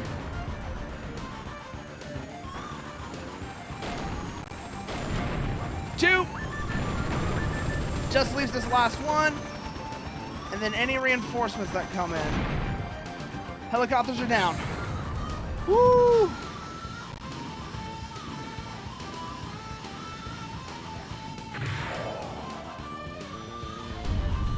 Okay, that's fixed wing. But not really something we're going to be able to do anything about.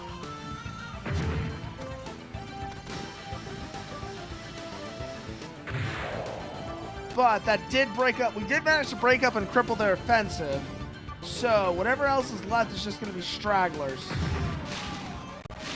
An eye out for them.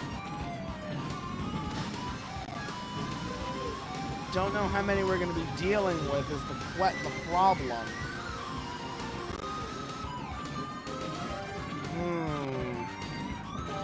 Seems like the zone is currently clear, but considering that this is not considered end of the mission, I'm getting a little worried. Getting a little worried about whatever's going to be hiding out there. So let's do a sweep northward. See if there's anything out this way that I didn't notice. Don't think there should be, but it's worth checking. Yep, northern sector is clear. Let's stay close to the supply helicopter just in case aircraft decide to come in and raid.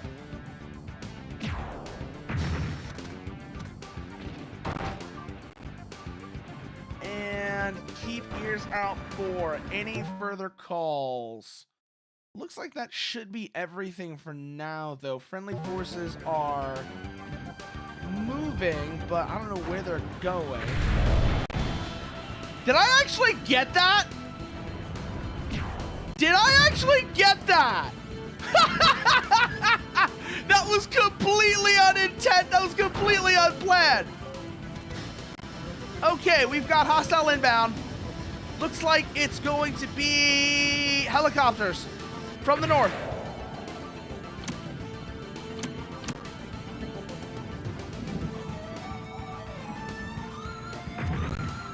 Possibly a squad of enemy HIMAX as well. Yep, enemy HIMAX confirmed.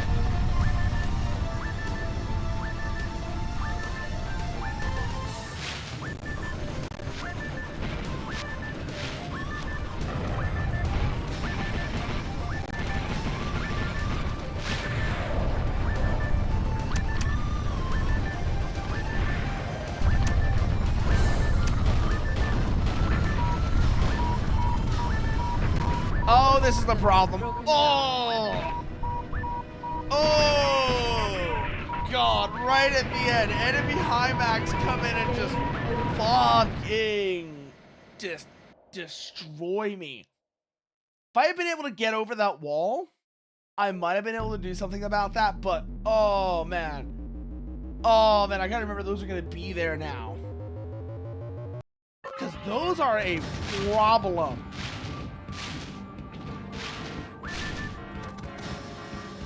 Oh man, those are a problem.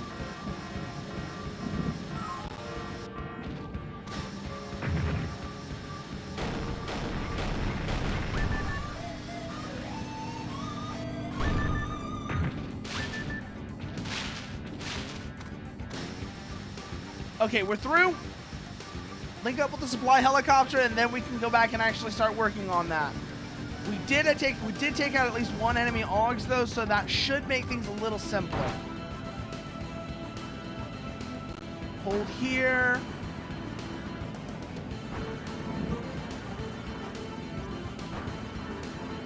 ATM reloads are what we're waiting on. Once those are all the way up, then we can move to engage.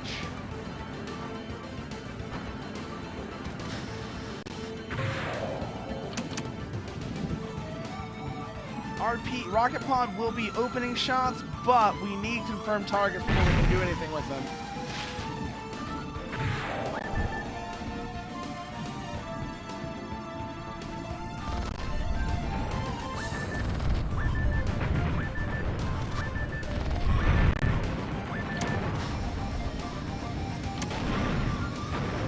Come around this way.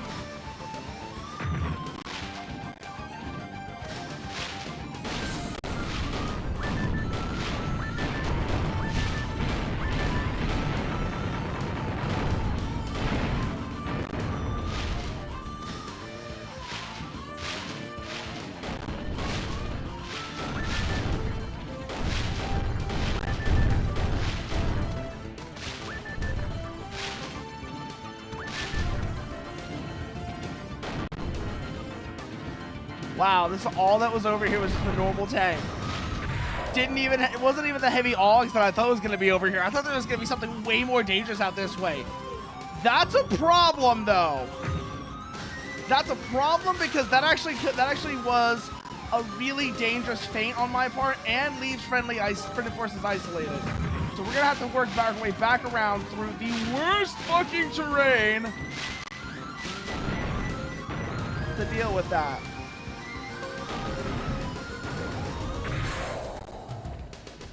Helicopters are inbound.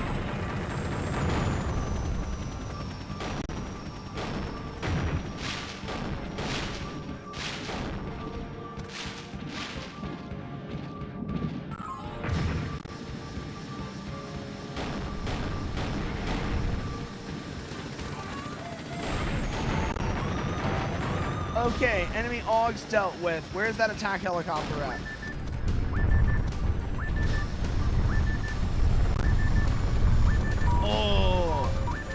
Oh, that's bad. That's bad. That was bad right there.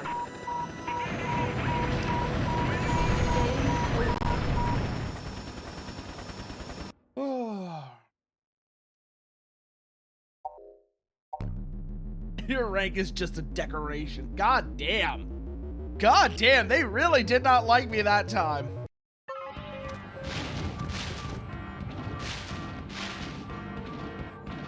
Let's get the hell out of these trees.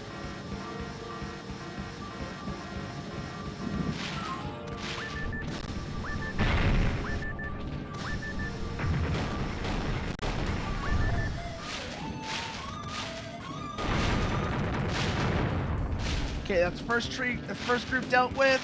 Keep moving up then. Let's keep moving up. See what we got here. Supply helicopter is nearby. Good. Dude, I wish I knew more about actually this game's development and such, because there's so many little things that I'm seeing in this that are just so well thought out and really shows that the people who are working on Gungriffon at Game Arts really knew their stuff. They really knew, they really had their finger on the pulse of what was going on with like late Cold War, early post-Cold War era weapons development, and really understood. It's the same way how like Mobile Suit Gundam has such a great understanding of hard sci-fi when you look at stuff like the colonies, and then like you have this really neat hard sci-fi world, and then they're like, well, what if we added robots to this? Wouldn't that be cool? And the answer was yes, it is. The people like Tomino and everybody else who worked on early Mobile Suit Gundam, you can really see the difference between that and a lot of the stuff that came later. With, like I said, the mobile suits are definitely a thing, but there's this really interesting hard sci-fi backdrop that it's all put over that makes everything so much more interesting.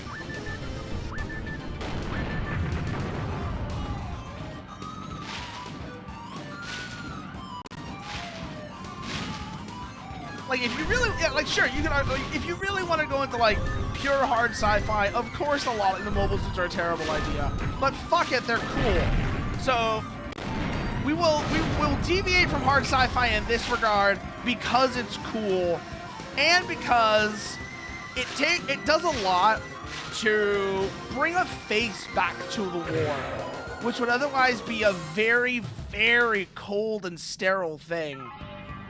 And you wouldn't, and that would take away from the horror of it. Because when you're just seeing what looks like, when you're just, realistically, you would be in the CIC of a ship going over what is essentially dots on a screen and watching them watching them get closer and closer to each other until some of the dots disappear. That's what super hard sci-fi space war is. It's just, you see dots on your screen, you launch nukes at those dots, and then you wait for those dots to disappear.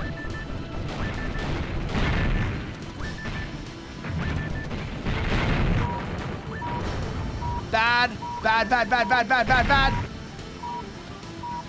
Pull back.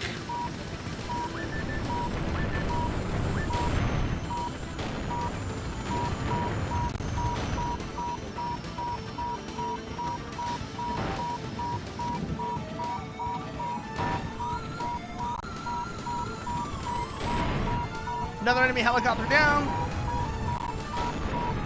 Another one down. Okay, good. Managed to pull our ass out of the fire.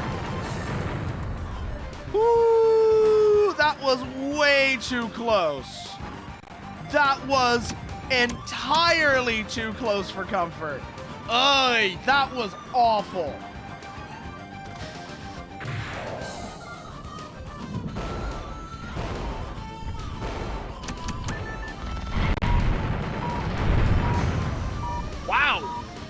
Wow, that did a lot of damage. Where the hell those things are, they hurt. But we took care of them quickly, so resupply, that should keep us in the fight.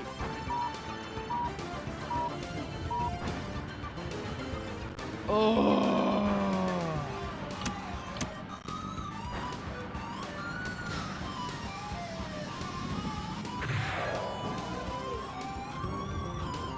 So now we're just waiting for the enemy Hymax to come in. Once those show up, we're gonna have a very interesting encounter, to say the least. Because those things are gonna be dangerous, and we don't have any more rocket pod ammo, and I doubt we're gonna be able to get any more out of the supply helicopter. So let's hold here while we can, use this opportunity to restock what we can get and make repairs.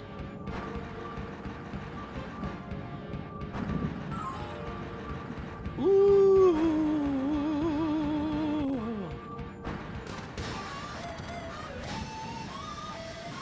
And then position ourselves north of the wall, because that's where they're going to come from.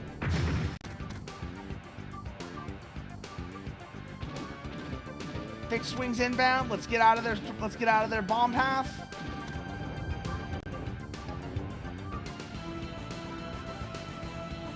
Going to be helicopter and 2 Hymax. And the helicopter's going to be, the helicopter's not going to be the worst, just because we can deal with them fairly quickly, but those 2 Hymax are going to be trouble.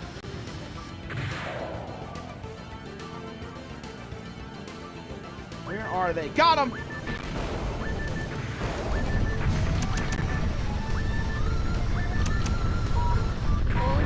Ah! Oh, they got him! They got me with the rocket pod! Shit! Oh! Damn it! I knew that was gonna happen. But, so, we're gonna take a quick break here. And I think we're gonna take a quick break here and then come back to it. See if we can get past this mission. Because I got a feeling we're closing in on the end of Gungriffon already. And damn, this is a fun game. This is a fun fucking game. I kind of figured it would be, because like I said, I was already familiar with the Hymax simulator, which was building on top of this. And this is excellent material. But yeah, back in a bit.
we are back. So where were we? Gungriffon, Eurasian conflict. Mission was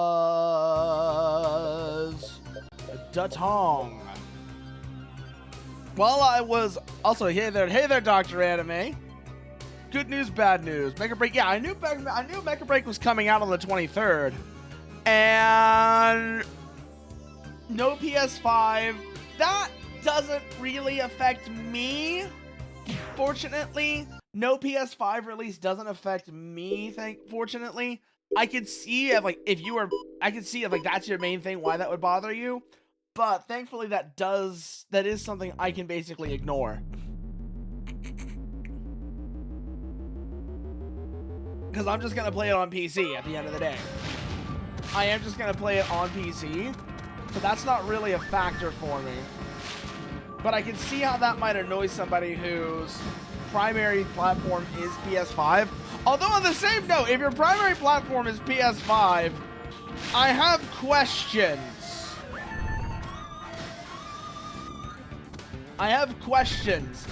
Mostly just why? Why of all things, PS5? Why would you have that be your primary thing? There really isn't much on the PS5 that's specific to it, and like, there's not really anything that's like exclusive to the PS5 that's worth getting a PS5 for.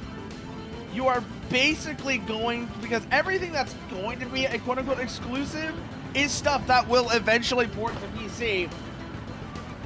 Almost universally is stuff that'll port to PC. I mean, hell, Stellar Blade's coming out on PC this year.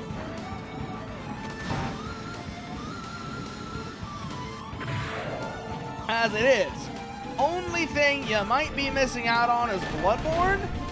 And frankly, at this point,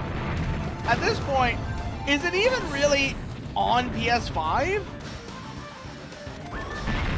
Ow. Holy shit, those things hurt.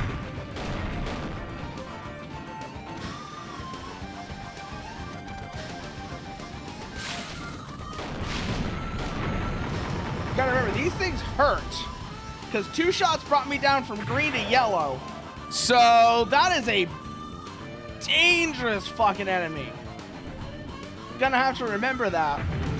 Oh, the draw distance is killing me.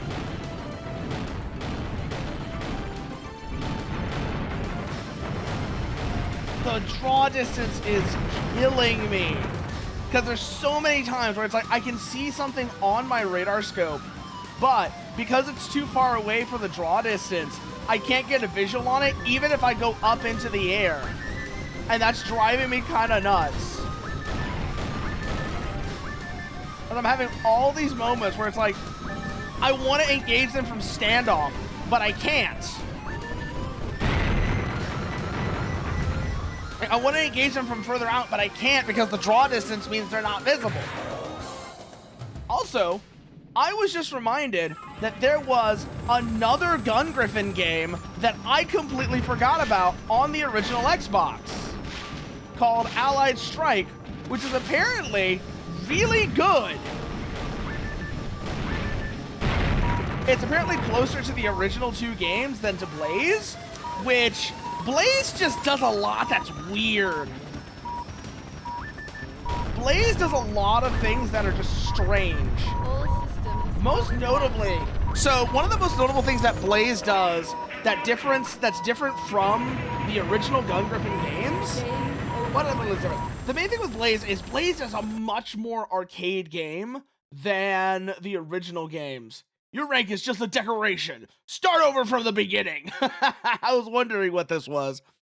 But anyways, so Blaze is a much more arcadey game than the original Gungriffons, which, as you can see here, they tried very hard with the hardware limitations to make it more of a sim sort of game. And it works really well. It's why I was saying it'd be really cool for somebody to take a look at Allied Strike and the Hymax Simulator Dojin game and make a version of that actually like runs really well on modern PCs. and modern resolutions, because that's the big problem with HiMax Simulator. The only big problem with HiMax Simulator is that it runs at 4:3 at a super low resolution that makes it awkward to play, because if you have it in windowed mode, the window is tiny, and if you try and play it in full screen, it does weird stretching. It does like weird stretching, or worse, if you're on multiple monitors like I am, it messes with your other monitors, so that you kind of struggle to see what's actually. It's kind of a struggle, and unfortunately, there's no way, as far as I can tell, to change that setting in HiMax Sim. So you kind of just have to live with it, unfortunately. That's what I'm saying. Like, it'd be really cool to see. So that'd be like this would be my ideal thing. Is take Gungriffon, take HiMax Simulator as your starting point. HiMax Simulator as your starting point. Bring it up to the visual standards of like the PS3 era, like the PS3 360 era, roughly that level of visual fidelity, and lean into the sim aspects like how Allied Strike does, apparently, where you even have, this is the thing that really got me with Allied Strike, apparently it has subsystem and module damage. So for example, you might lose an individual leg, or you might have a weapon get damaged or destroyed, and those are the kind of things you have to deal with. And I think that's the kind of stuff that's just really, really cool to see. So if you take that as your starting point. HiMax Simulator with roughly either original Xbox or PS3, Xbox 360, original Xbox, Xbox 360, PS3, roughly somewhere between PS2 and PS3 levels of visuals. Give it, lean into that sim aspect. And then as an additional touch, little additional just crowning touch, is add in two things. One, Chrome Hounds style building and customization. Because the building from the actual way that you built the mechs in Chrome Hounds is still something that I've only ever seen a couple of games try to actually replicate, and none of them did it particularly well. Mav comes to mind, and Mav was one of those games that just died so early on. It was tragic, because it was actually super interesting while it was actively under development. But since then, yeah, it is beyond dead. I remember I tried playing it again, like, I tried looking at it kind of recently, and yeah, no, this is not a game that's in a good state. Let's just put it that way. This is not a, oh my god, the latest community posts in this from like 2014? Man, this game is completely abandoned. Ooh. Yeah, no, support ended in 2020. Oof. Yeah, no, they basically abandoned it in 2020. Ugh. But yeah, no, imagine. So, like, first of all, you have like Chrome Hound style building, and then you have that as your first thing. You build them like we would have in Chrome Hounds. You have the camera perspective of Gungriffon. And a lot of like the sim elements, and more of like a sim side to it. So it's kind of maybe even like Steel Battalion. Like Steel Battalion is I think is a good benchmark for how much of a sim it should be, where you've got your system management going. That should be your baseline, is the control of Gungriffon with the sim aspect of Steel Battalion, the building and customization of Chrome Hounds. Actually, no. Chrome Hounds is also a really great way of showing how the module damage would work too. Because I forgot that Chrome Hounds actually has that. Each individual part has its own. Each of the individual parts has its own integrity. And so if they get destroyed, you lose the functionality of that. For example, if your legs got blown out in Chrome Hounds, you would be crippled and basically be forced to like move at a limp speed. On the other hand, if you lost a generator, you would lose, I think it was your rotation, and your weapons would actually start acting up as well. Little things like that. Like that, so that would be the big thing, is Gungriffon meets Chrome Hounds with the movement of 5th generation Armored Core. That, I think, would be the ideal combination. Because, like I said, I personally prefer, with Armored Core, when it comes to Armored Core, I do personally prefer 4th gen, but I could see how 4th gen movement would be, at best, nauseating, and at worst, outright unmanageable in first person. Because 4th gen ACs are insane. Any of y'all who are familiar with 4th gen Armored Core know exactly what I'm talking about. The movement of a 4th gen AC is kind of insane, so I could see that being kind of unmanageable if you were to try and do that in first person. Or like any sort of like sim, any sort of like sim perspective. And then on top of that, when you couple that with making yourself much squishier, relatively speaking, compared to, say, 4th gen ACs, yeah, that's just asking for problems. That is absolutely asking for problems. So I can see why you wouldn't want to do that. So I see why that would not be a great idea to have it be first person 4th gen. First person 4th gen would be a nightmare. Like, sure, theoretically doable, but it would be really brutal. Arguably, like I said, kind of unmanageable for most people. Even most people who would be interested in what is already going to be a fairly niche thing. So, yeah, no, it's just that's just gonna be trouble.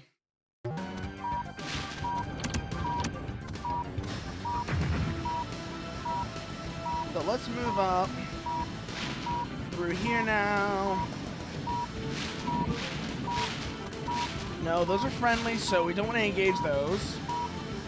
But yeah, imagine that combination of like 5th gen AC movement. 5th gen AC movement, in first person.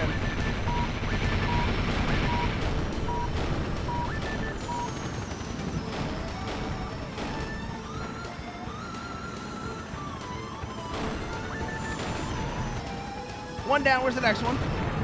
And also, 5th gen AC movement would really suit the idea of trying to make it seem semi-realistic as well. Because it would really lean into the idea that your defense is not armor. Your defense is mobility. Mobility is what keeps you alive. You're not meant to tank hits. You're meant to go in, go out. You're meant to go in, go out, and be basically an attack helicopter. It would instill the right mindset, I think is what I'm trying to say here. Where you want to think like a helicopter pilot, not like...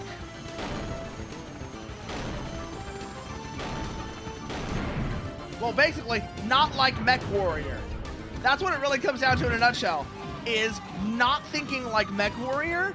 You want to be thinking like a helicopter pilot, where, like I said, mobility is your primary defense, and you're relying on not getting hit to stay alive.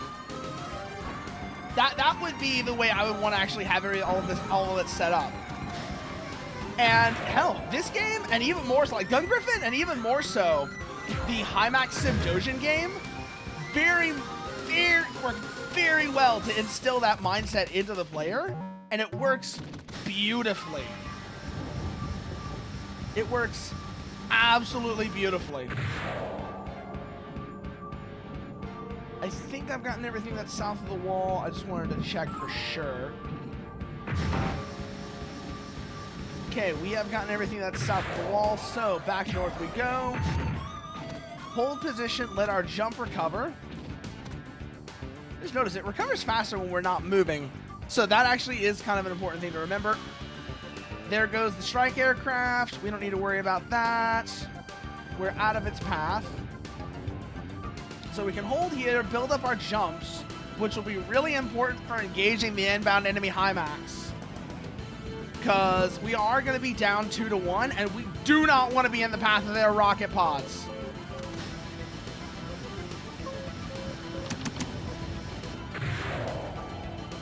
Especially because we don't have any of our own right now.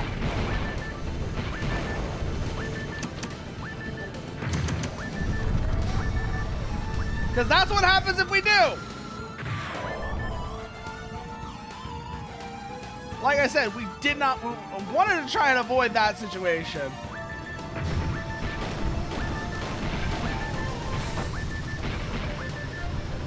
Well, shit, this is bad, this is bad, this is bad.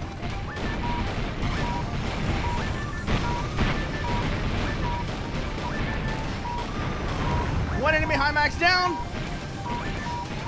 Shit, shit, shit, shit, shit, shit, shit.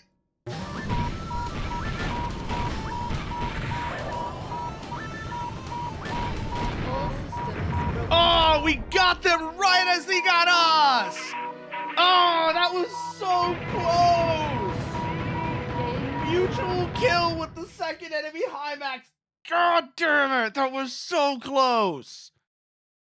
That was so close. Oh.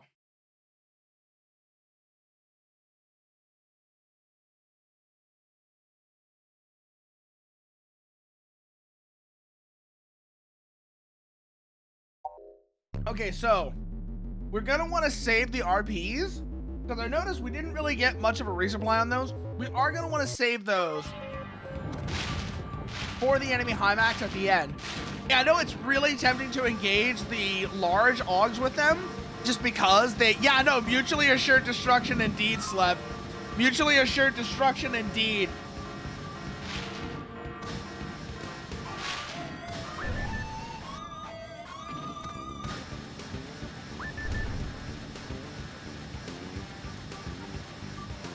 But I was talking about how I would, like, if I was going to be in charge of, like, a modern mecha game, sort of the setup I would do. I don't know if you heard it before, but I was saying I would start with Gungriffon would be the base, right?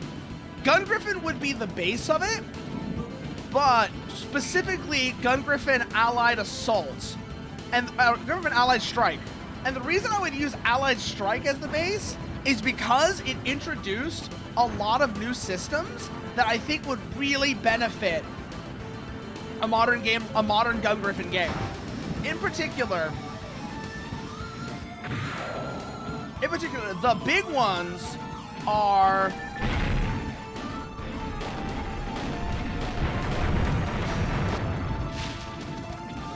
that it introduced module damage.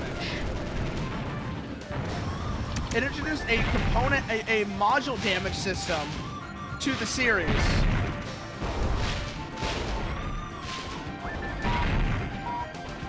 Well, we already fucked up. We are already in a bad spot. Okay, we did not want to fight this. Oh, that is another direction you could go. You're right about that, actually. Go like frame grind. So it's funny you mentioned that, actually, because frame grind is another direction you could go. Actually, thank you for reminding me about that one, Dr. Anime, because I actually really did like frame grind as a concept, but I do feel like it was really hampered by it was definitely hampered by some questionable decisions and some technical limitations.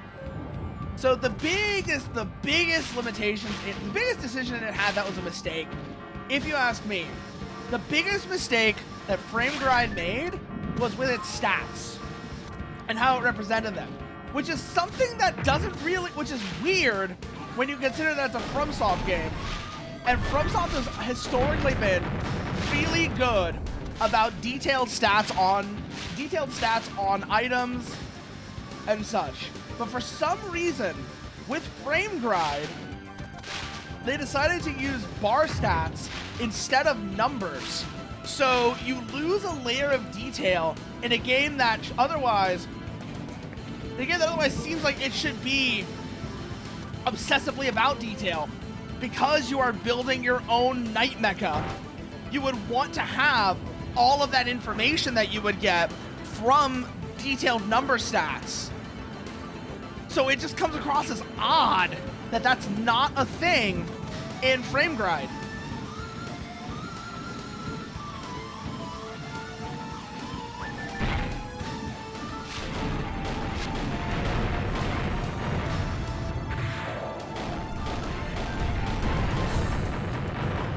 There we go, one down. That's the logistical vehicle down, and we didn't take any damage from that, so even better. Now we've got to deal with the inbounds here. Enemy Augs are inbound to attack the helipad. We're going to have to deal with that real quickly. Also, one of the things I learned while I was away on the break just now is apparently they made a bunch of changes to the story of this game for the US release. So in the original Gungriffon, in the original version of Gungriffon, in Gungriffon's story, you are there's where do I start? Okay. This is where I'm going to start. In the original Gungriffon story, there is a war going on between two factions known as the Asia Pacific Coalition and the Pan-European Union. You are a pilot for the Asia Pacific Coalition. However, they changed that pretty significantly for the US release because the thought of being, a pilot for a Japan-China alliance, even though it's in the 2070s, was not something they thought would be really, really basically would be hard to bear for a North American audience. So they changed the story to be that it is a US force intervening in that conflict on the side of the Pan-European Union. I get the thought process. I do hope that there is going to, I do wonder actually if there's a translation patch for Gungriffon 2. I wonder if there's one for the original game that lets you play it with the original story now that the reason for the change for the original North American release isn't really a thing anymore. So let's hold here for a minute, let our jump recharge. Oh, they're firing.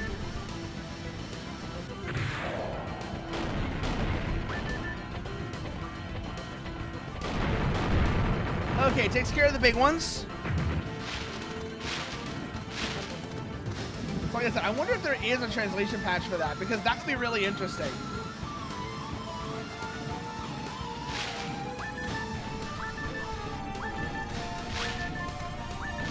Come on.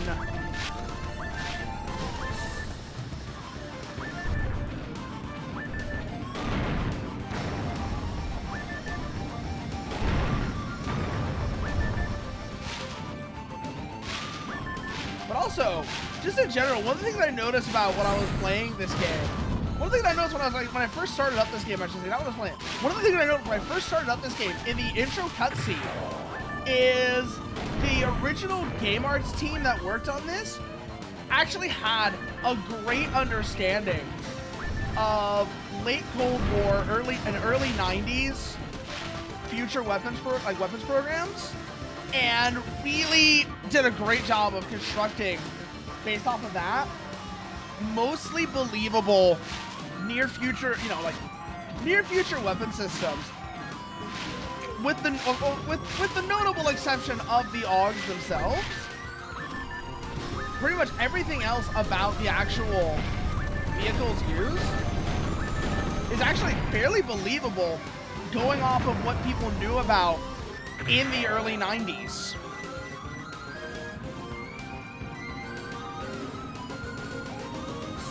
Like, what people would have known about in the early 90s Remember, the F-22 was a brand new concept at that point. So it's not entirely surprising that something like that wouldn't really factor in. Like, you wouldn't see a lot of the stuff like we see today, with the proliferation of drones and low observable aircraft and such. These were still brand new ideas at the time. So their absence is completely understandable. I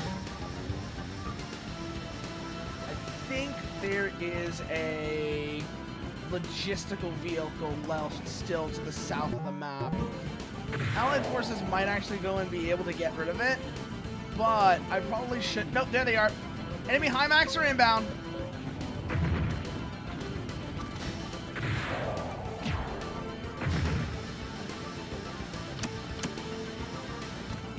Load the rocket pods. Go evasive. Need to wait for our jump to recharge. Until we do, we are in an uncomfortable spot. A very uncomfortable spot. So we're going to have to go evasive and play defensively here.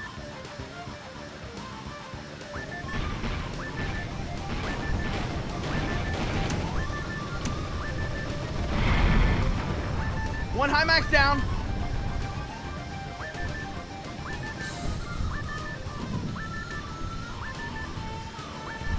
What's the status on our jump? All systems. Ah, they got us with the rocket pod. Shit. Right at the end there. Right at the end, they got us with the rocket pod. Again, that is such a nasty thing to deal with. The rocket pod is probably the most powerful weapon on this thing, but it's also one that you have to kind of carefully manage for two reasons. One, you don't have a lot of it considering how rapidly it fires. And two, its blast radius is pretty large, so it's easy to get caught in the blast of your own rocket pods, of your own rockets.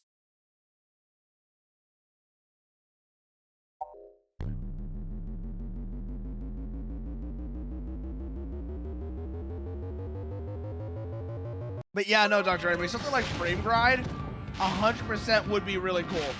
Something like frame glide would be a really cool concept. You're absolutely right about that.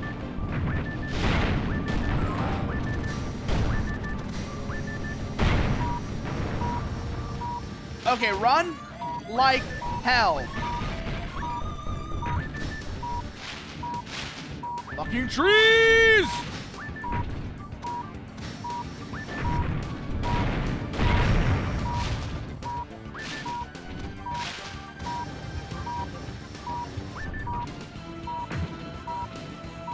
Ooh, boy. Okay, we're out of the woods now. We're out of it now. Let's get to the attack. Let's get to the supply helicopter and get repaired. And then we can go on the offensive.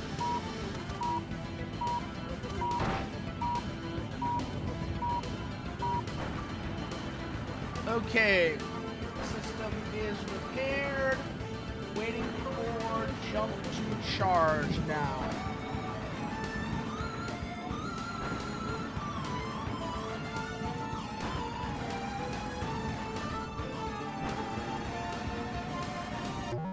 Yeah, no, exactly, Dr. Anime. Not exactly Mecha, and I've mentioned this one before. I feel like you would really, really enjoy Ace Combat 3. You would really enjoy Ace Combat 3, because Ace Combat 3 does a lot of really cool stuff with that. Where it isn't being overly melodramatic to the point of awkwardness. Honestly, the original Mobile Suit Gundam did a great job of striking a balance over people who were horrified by what was going on in the conflict around them. Because, yeah, no, they're not professional soldiers. They're civilians who got thrown into a conflict they have no training for and have to adapt to. But unfortunately, a lot of stuff that came later has kind of struggled at striking that same balance.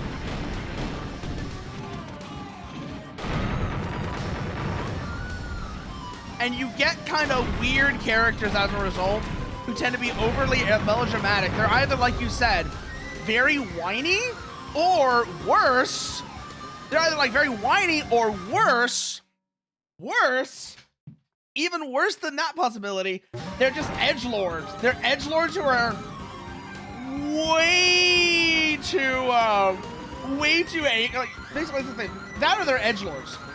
I would rather have the protagonist who is overly dramatic and upset about the actual conflict that's going on over the edgelord protagonist who, who just kills the bad guys and doesn't feel bad about it.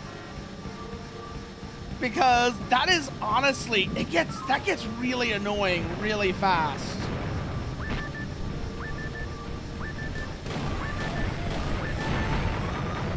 Because you need those moments. You need those moments of uncertainty and... what's the right word for it?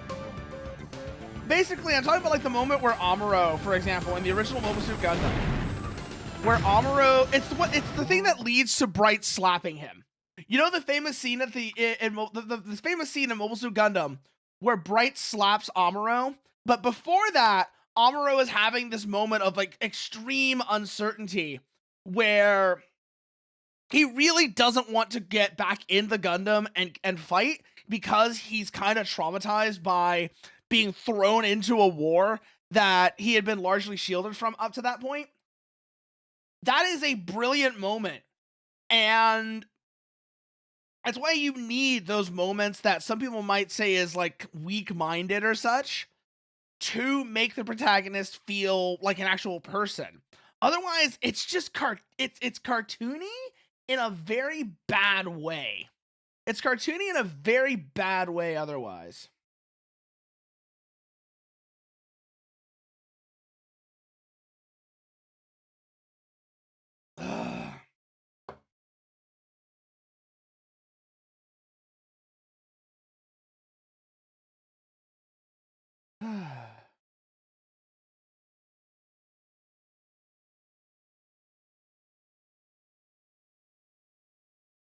Oh, wow.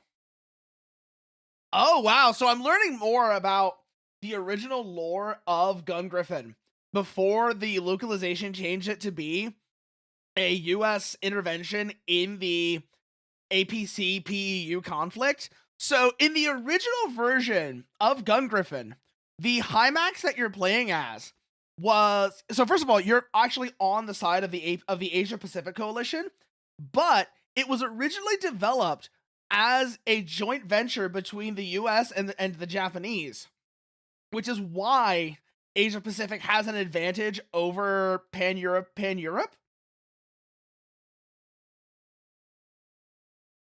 Because lore-wise, apparently, the US... Oh, wait. Wait a minute. Let's see here.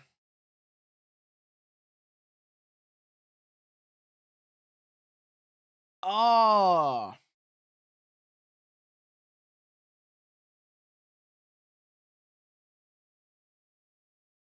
Oh, they did some weird changes here. They did some weird changes here for the US release of Gungriffon. Again, I get why they did it, even if I think it's kind of strange. Because this was, like I said, this was the early to mid 90s. And so a Japan-China alliance fighting against Europe, a Europe-Russia alliance was kind of weird was kind of hard, would have been, arguably might have been hard for a North American audience to swallow. And on top of that, you also had a mission late in the game where you are supposed to you actually do end up fighting US troops. So I can see why there was some awkwardness with that.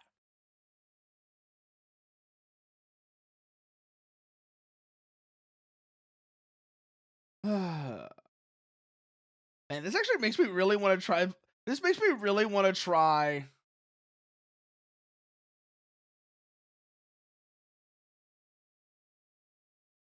This makes me really want to try Allied Strike though, just to see how it feels. I legitimately want to see how Allied Strike feels just for reference. Just to see how different of a game it is.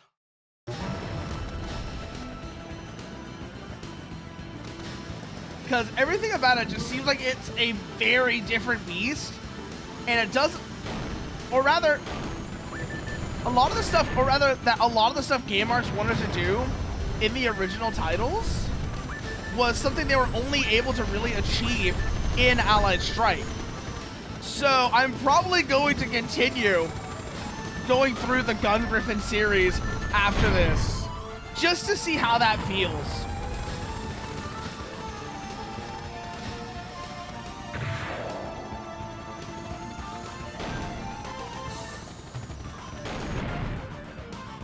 Okay, good. That takes care of that.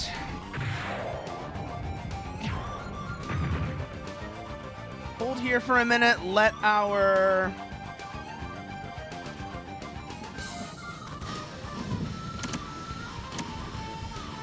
jump charge build up.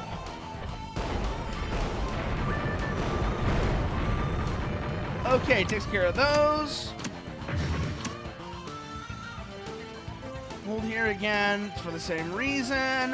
Hostile forces aren't closing in on us, so they're not really a factor right now. So we have time to let that charge real quickly. We're gonna need it later anyways. Oh, by the way, completely unrelated, but I found something really, I found a really cool place earlier today. So what it was, it was a toy museum. Basically going through the history of trends in toys, as well as how they've evolved over time, how like toys have evolved over time. One of the things I thought would have, the only thing I really wish they had was an exhibit on the process of designing and prototyping toys, because I feel like that is one of the most interesting parts of, that's one of the most underrated, one of the least understood parts of toys is all the development work that goes into the making of a new toy. For example, they had a whole exhibit on the Kenner Star Wars figures that was really well laid out, but it's something I thought would have been really cool. They obviously couldn't have the original ones, because even if those exist, even if those still exist, assuming they're not long gone, whoever has any of the original wax sculpts that were used to design the Kenner toys for the Star Wars movies, whoever has those is holding on to them very jealously. But it would be really cool if they had done, for example, like replicas of like the wax of that in particular, the wax sculpting process.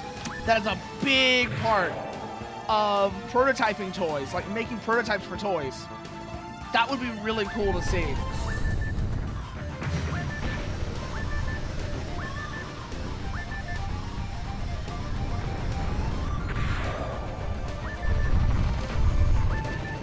Shit. Where is it? Last jump, go!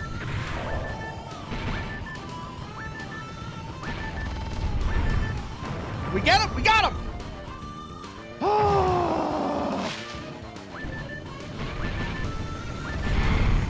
Got the second enemy high max. Woo! We're doing way better than last time already. We are already doing way better than last time.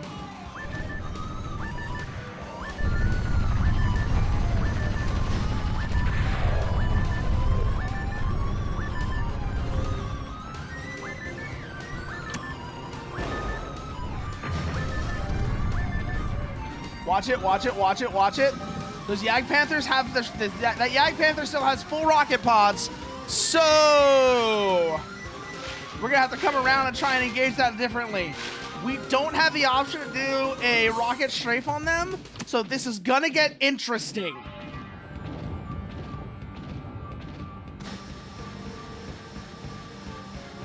What's our jump status right now? Because we're gonna need some airborne capability if we're gonna engage this thing. Otherwise, we'll just get caught in the path of their rocket pod.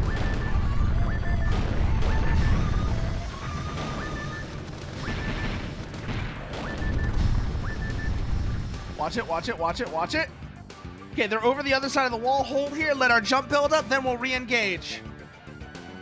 I sound like a baseball announcer on his off time.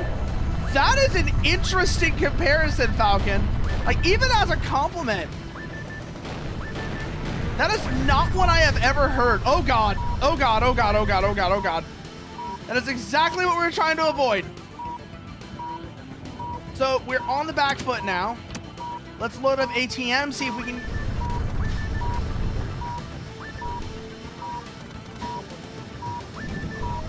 We have it, we're on a disadvantage right now.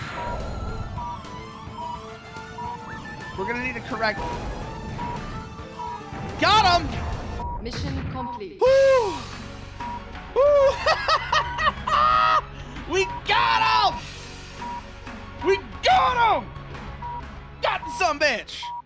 Try next mission. Oh, that was uncomfortably close. I'm glad you made it. High Command is pleased with the outcome of the mission. Oh! That was... Yo! High score? High score on mission 5? Holy shit! We actually got high score on mission 5. They knew this one was gonna be brutal, is what that tells me. They knew this one was gonna be brutal. Damn.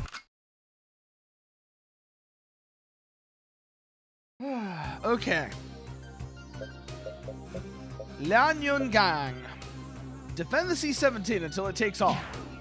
Oh, this is that mission! Oh, I know this mission. I did the HIMAX sim version of this mission. It is nasty. Oh, they really are throwing us into the worst. 6 months have passed since the war began. The remaining Asian countries allied themselves with the APC in an attempt to rid China of the Russian invasion. Their first move was to destroy Russia's naval and air forces. Russia, unable to hold their position at Lianyungang, has decided to withdraw their troops. That's bullshit! Unironically, that is how I am feeling right now. That is exactly how I'm feeling right now. That is exactly how I'm feeling right now, because like I said, I remember this mission. I remember this mission very well. It is brutal.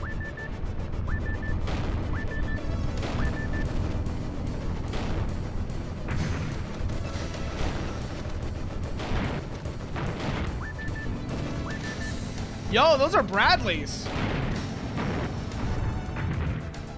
Wait a minute. Gungriffon 2's survival mode. I wonder if you can actually play as one of those in Gungriffon 2's survival mode. Because you can play as a bunch of other stuff that's apparently otherwise not playable. I'm wondering if that's part of it. I might want to try that actually after... I might want to try that actually. Because Gungriffon 2, I feel like Gungriffon 2... Wait, they mentioned M19s are going to be inbound. Oh no, wait a minute. Wait a minute. We have to deal with brutal crabs. Well, this is going to be fun. The brutal crab, in case you're wondering, is one of the nastiest Augs. It's one of the nastiest units in the entire Gungriffon series.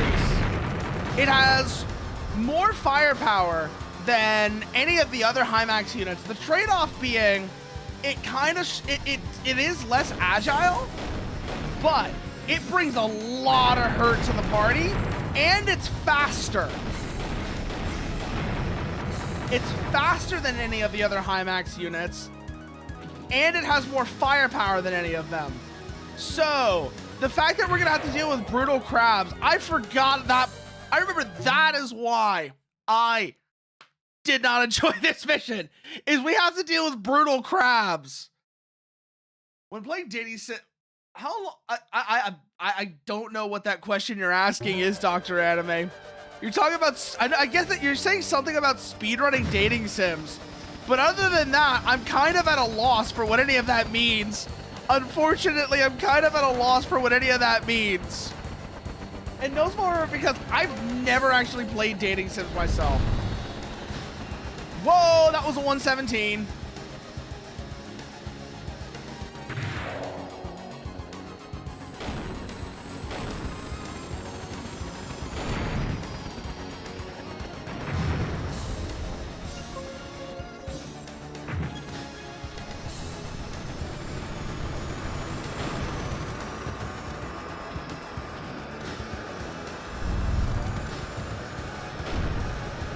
I wonder what the original version of this mission, I wonder what the original version of this mission was. Considering that, like I said, there's a lot of story changes that make this kind of a different game versus the original story.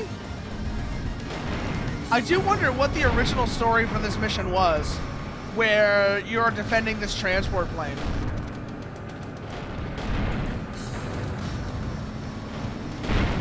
I'm guessing? Ah, shit. Well, that's mission failed. That's mission failed. Great.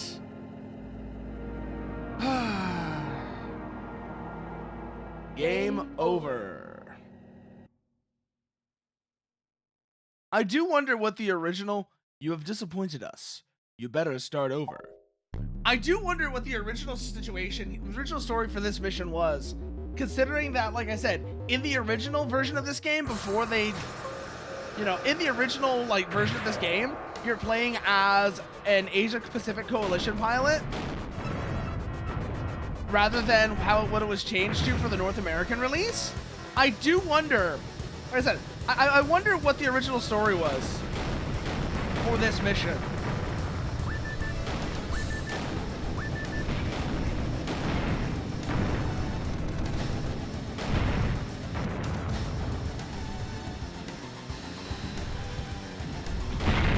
Because obviously it was radically different, but I don't know beyond. That's the extent of what I know, is that it was radically different, considering just how different of a story Gungriffon's original Japanese plot was versus the North American release.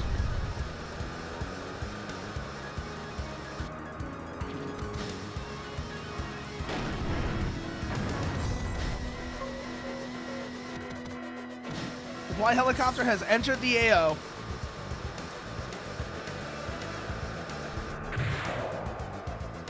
And is under attack.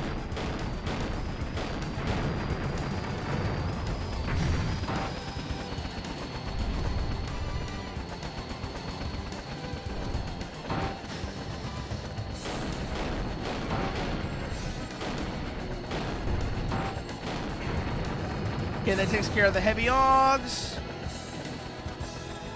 Let's hold here. C-17 is not currently under attack, but it will probably be coming under attack soon. Let's start clearing out some of these inbound enemy augs.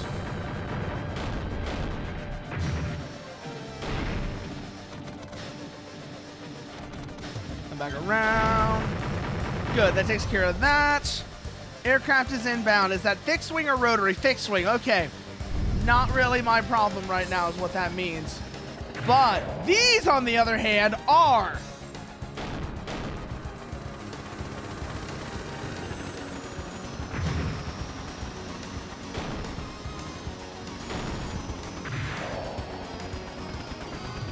Oh, it's so much more awkward trying to target helicopters than in the HIMAX sim.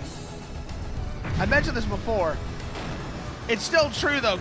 God, it's so much more awkward trying to engage helicopters, because the missile is not as good as it is in HIMAX sim, and on top of that, like I said, mission incomplete. Yep, there goes the helicopter. Jesus, there goes the C-17. Jesus, those helicopters shred it fast. Game over. And because they're coming in from off the map, so that makes it even harder. Oof. Oh shit. So something I didn't realize about the original version of this game is apparently the original. Hold on, I gotta restart the game. It's doing a weird noise. It's making a weird noise. So something I didn't realize about the original Japanese version of this game is just how far they had shifted the timeline. So in the original Japanese version of the game, it takes place in 2015. And which makes a lot of what they're doing with the actual weapon systems, again, really fits with a lot of the actual the way the weapon systems they're showing are. Being, like I said, late 80s, early 90s concepts that would have either just been entering service if they hadn't been canceled, or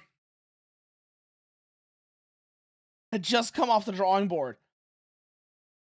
So it's actually it's really crazy to see just how much of a difference that is already. That already makes a huge difference that the original Japanese version of this game takes place in 2015, but for the North American release, they shifted it all the way out to 2074. It shifted all the way out to 2074.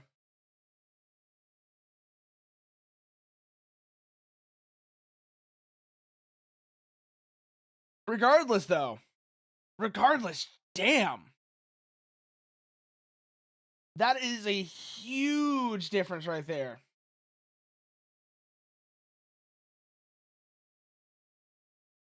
Let's see here. In the far-flung future of 2015, the world is fragmented between 4 superpowers: the Asia-Pacific Community, the Pan-European Union, the American Free Trade Association, and the Organization of African Unity. The alliances fight over the world's dwindling supplies of natural resources, bolstered by the creation of the Armored Walking Gun System. The development of the HIMAX, a heavily armed and hypermobile type of AWGS, threatens to upset the balance of power. And that is the original plot to Gungriffon in a nutshell. Is you are playing as a pilot for the Asia Pacific Community, fighting against the Pan-European Union. The US and the American Free Trade, the North American Alliance, the AFTA, is staying out of the conflict, at least until the very end. So it's really weird. It's really, as I said, it'd be really interesting to see if somebody has done a translation patch for or even a patch, basically a patch for this game that restores the original 2015 storyline or not. Because if that's a thing, that would be really cool to have a look at.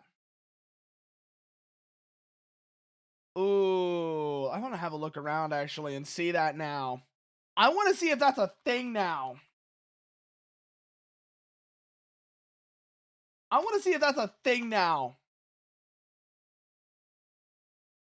Because there is one for Gungriffon 2.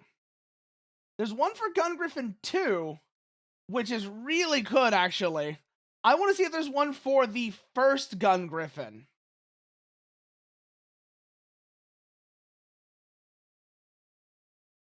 And I want to see if...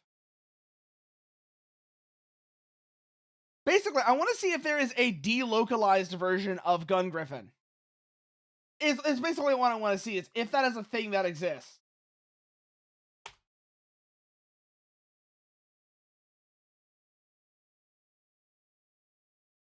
Because the localization for Gungriffon is a big change. It is a big change versus the original design. Who did this? Who actually did this? I'm curious now. I want to see who actually did this for the original. Greg Beckstead was the producer for the localization team. What was the actual company that did this? So who was Greg Beckstead with? Greg Beckstead worked for... Okay, Sega of America. It was specifically Sega of America. Okay. That's what I'm saying. It would be really interesting if there was a delocalized version of the original Gungriffon, because if for no other reason, because I have the English version of Gungriffon 2, which I think sticks to the original plotline. I want to check that now. I want to check, actually, humor me here. I want to check if Gungriffon 2 sticks to the original, if the Gungriffon 2 patch sticks to the original plotline, or if it goes with the localized 2074 story. Let me just, I want to check this real quickly.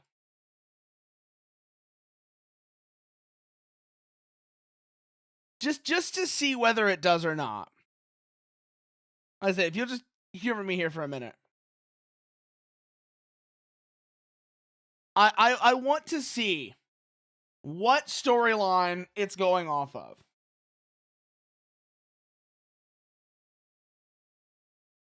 Gungriffon 2 scenario.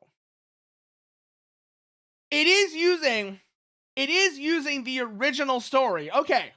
Because you see here, it says 2015 as opposed to 2074 for Gungriffon 2. That's what I was wondering. I was wondering which storyline it follows. So it is following the original unlocalized storyline. So it would be really cool if there was, and it'd be really cool if there is. I don't know if I'm looking and I don't see one, and I don't know, maybe I'm just not looking in the right places. I wonder if there is a delocalized version of the original Gungriffon. Like there's a patch for that. Because that would be super cool to actually have Gungriffon 1 with the original story intact.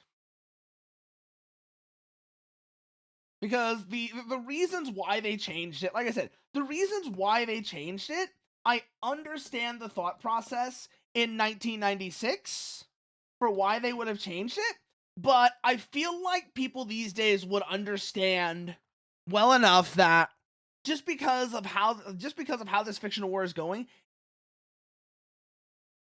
you don't need to alter the events because of that, because they might be unpalatable like that. First of all, Gungriffon, even in its day, was kind of a niche game. So it is kind of interesting in that regard.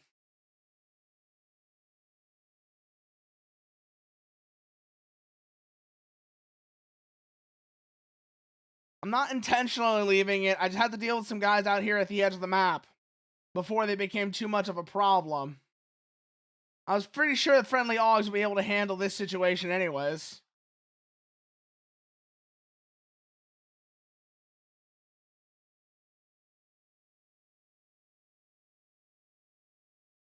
Also,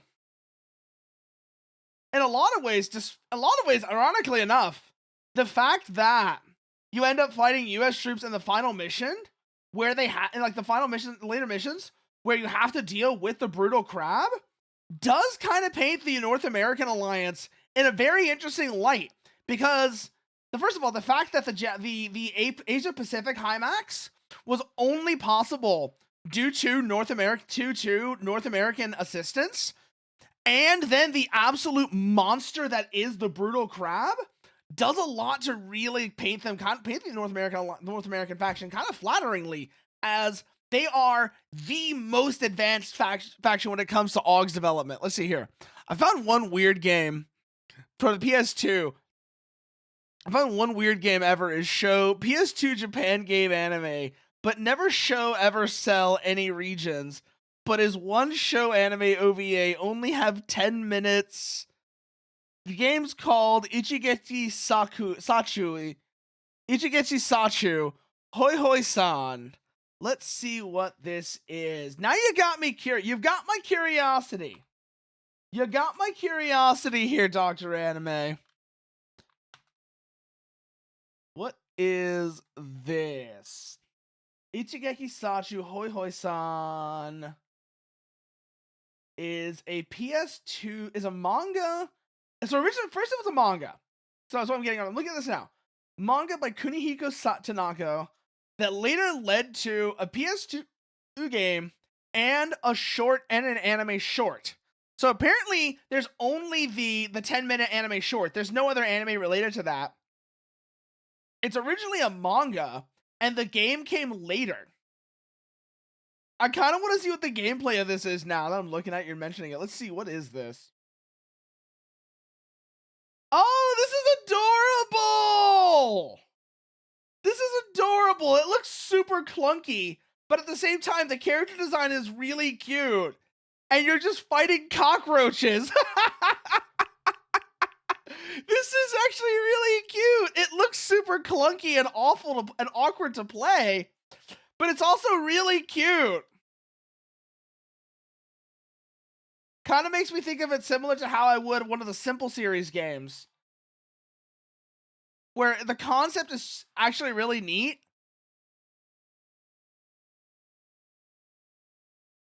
But also it's kind of awkward to play. That's the vibe I'm getting off of this, is the gameplay looks really clunky and awkward, but the character design and just the concept is actually super cute, and I like that.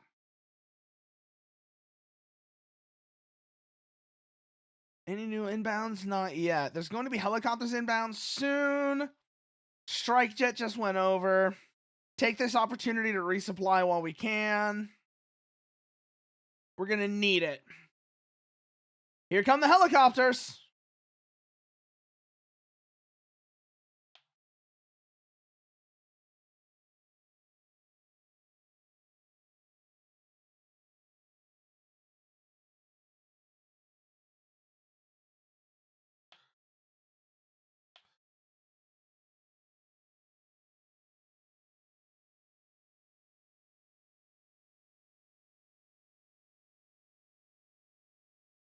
Again, Jesus Christ, those things shred the C-17. Again, like 2 runs! 2 runs by the helicopters and they just destroy the C-17. Jesus! And they're so awkward to target, too, because the missiles don't have good enough tracking to actually engage them. Oh, that, or you would need to engage them from further out, but the draw distance won't let you. So it's just awkward to try and do that. I could see why Grape made the changes he did to the weapon, to the actual game interface, to make those long-range engagements more feasible.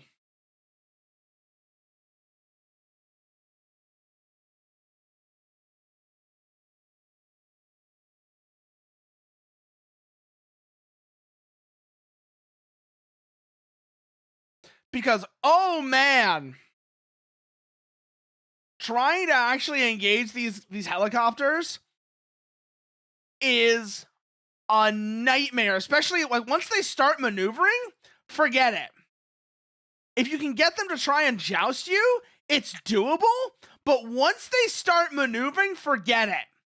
Once the helicopters start maneuvering, you are not going to be able to hit them. Not with any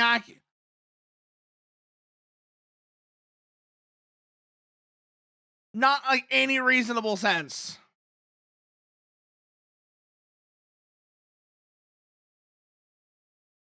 Enemy ground troops are inbound.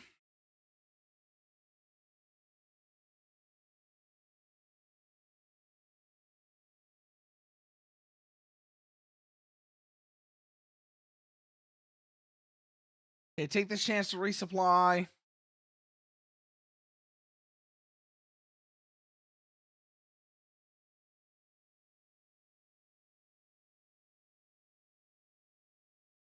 All right, let's go and engage this over here. What do we got? 2 inbound AUGs.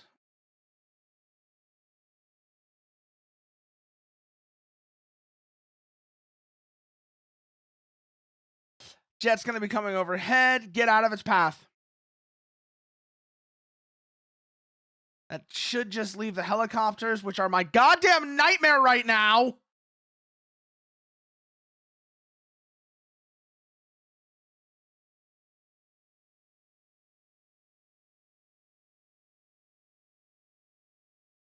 One down.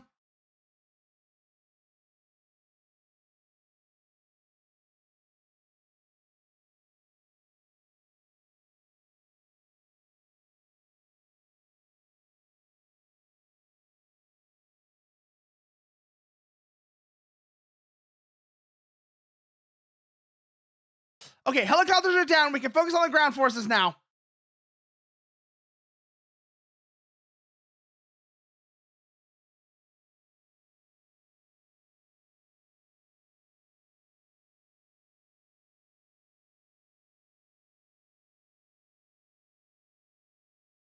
Woo, boy. Okay, ground forces are nearly cleared out. That's the last of them. Okay. Oh, come on. Finish your pre-flights and get that C-17 off the ground now.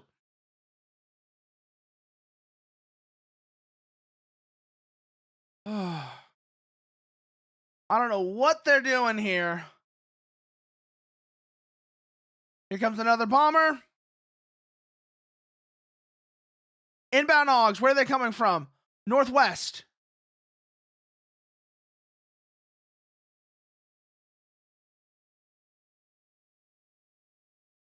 Got their position. Turning to engage.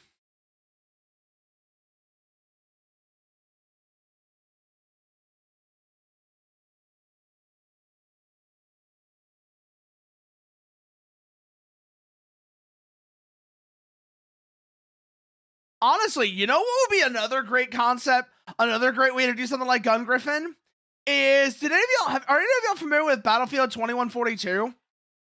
It's probably the most interesting Battlefield game ever made, where you have a very similar sort of scenario where it's an Asian alliance and a European alliance fighting over natural resources in a second ice age. Something like that. I mean, that's basically the same setting as Gungriffon, and it's also more evidence to show that they could absolutely do the Gungriffon story without the localization. Oh god, that's a brutal crab. I thought that thing was... So now we have to deal with one of the nastiest enemies in the series. Oh, we managed to hit it from above earlier. That explains why it wasn't actually that. That explains a lot. But seriously, these things, you don't fuck around with these things. You see one of these in the area, you stomp it with everything. Because you see how fast that's moving? That's a brutal crab. And the M19 Brutal Crab does not fuck around. The M19 Brutal Crab absolutely does not fuck around. So we need to take care of that thing as a priority. Holy fuck, they're quick.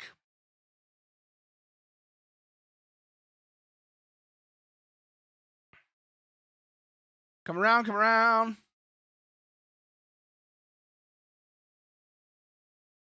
Okay, second Brutal Crab is down. Oh god, how many of these are there?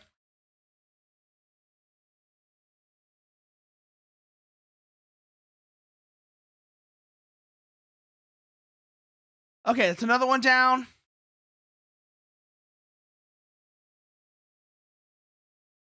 Where are they? Got him. Woof. Woo, that was lucky. More inbound though.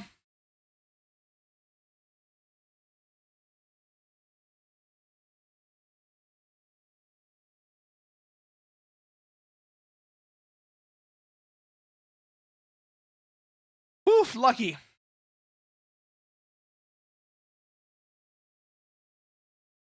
Okay, I think that should be the last of them. Because that was a wave of brutal crabs. And like I said, those things are very dangerous. Please tell me that was the last of them. Please tell me that was actually the last of them. Okay, the transport is on its... Transport looks like it might actually be about to take off. We've got inbound.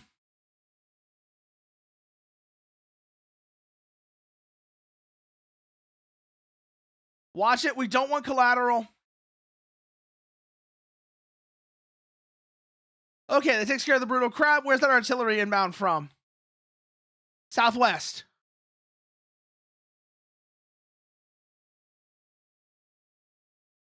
I'm betting it's gonna be heavy augs.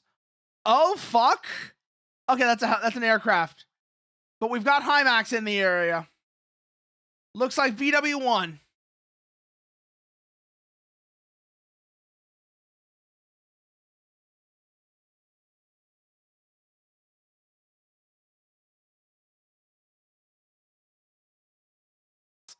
Yeah, we got VW1s in the area. That is a big problem. Oh. Oh, man. Oh, man. Brutal Crabs and VW1s is just a bastard to deal with. Brutal Crabs and VW1s are a bastard to deal with. One of those is bad enough, but both of them is oof.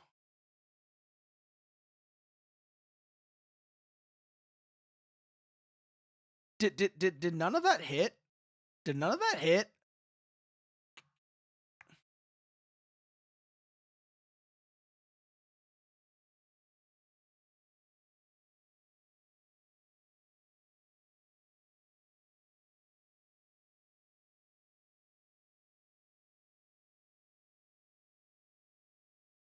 Okay, come back around now.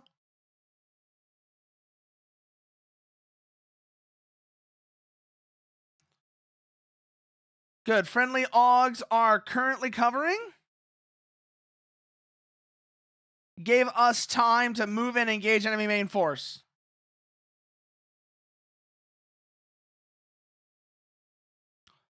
Come up over. Tough some bitches. Whatever the hell those are. Okay, we've got heavy augs inbound. That's what. Okay, good. They're dealt with now. Helicopters are in the area.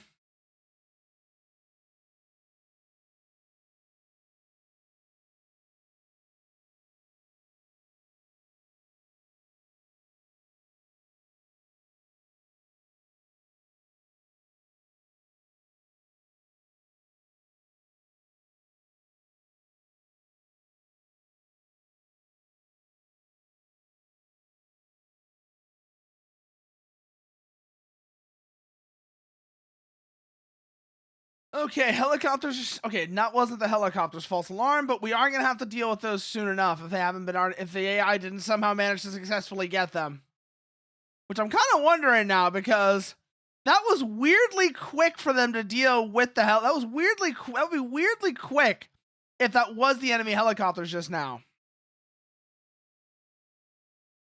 So we're gonna take this opportunity to resupply. Nope, there's the helicopters. Okay.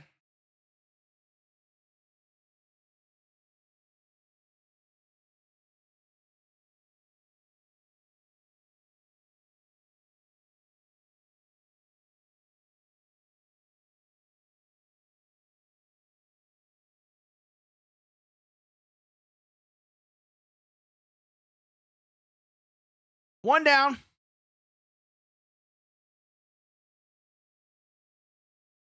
Where are the others? Shit. Ugh. Every time it's these damn helicopters. It's these damn helicopters. They come in so quick and they're a pain in the ass to shoot down. Damn. I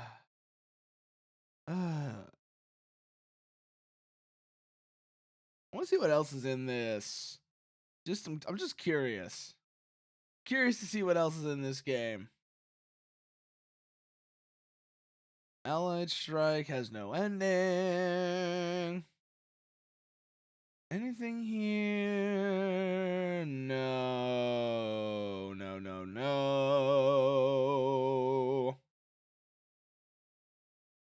China-led APC has almost more conflicts inside their own zone than against the PEU.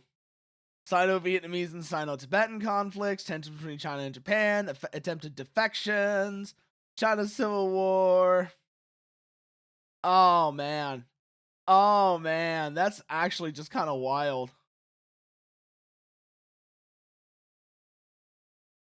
That's kind of, the original story is kind of wild.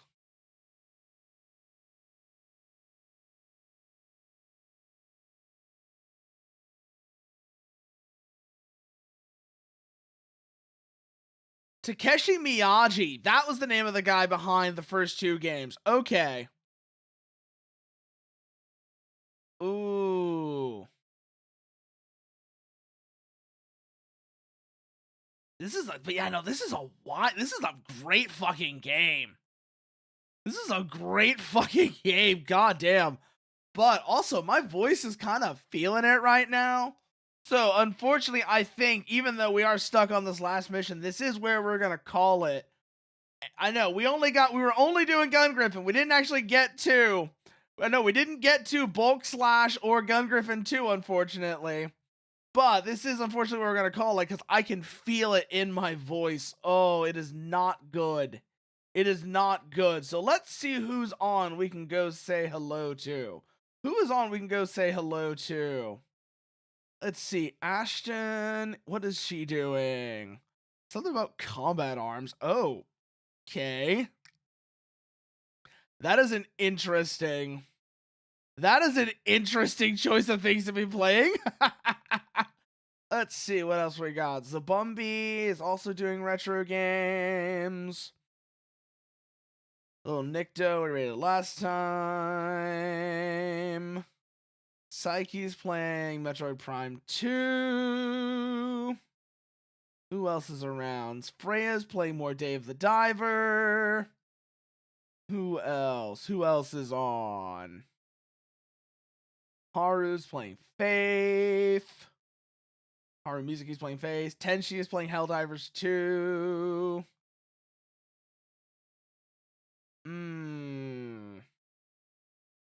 Lyra's playing Killing Antidote. Randon's playing Balatro.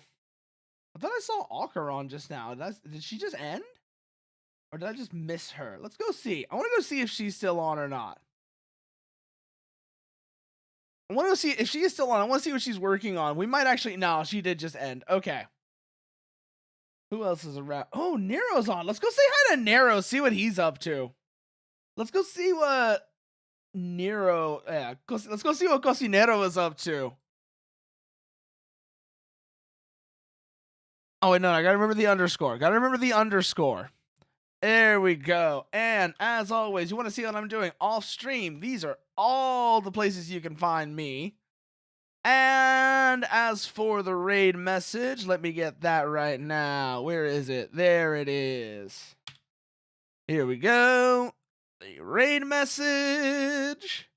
And I said, everyone here, thank you for joining, and good night.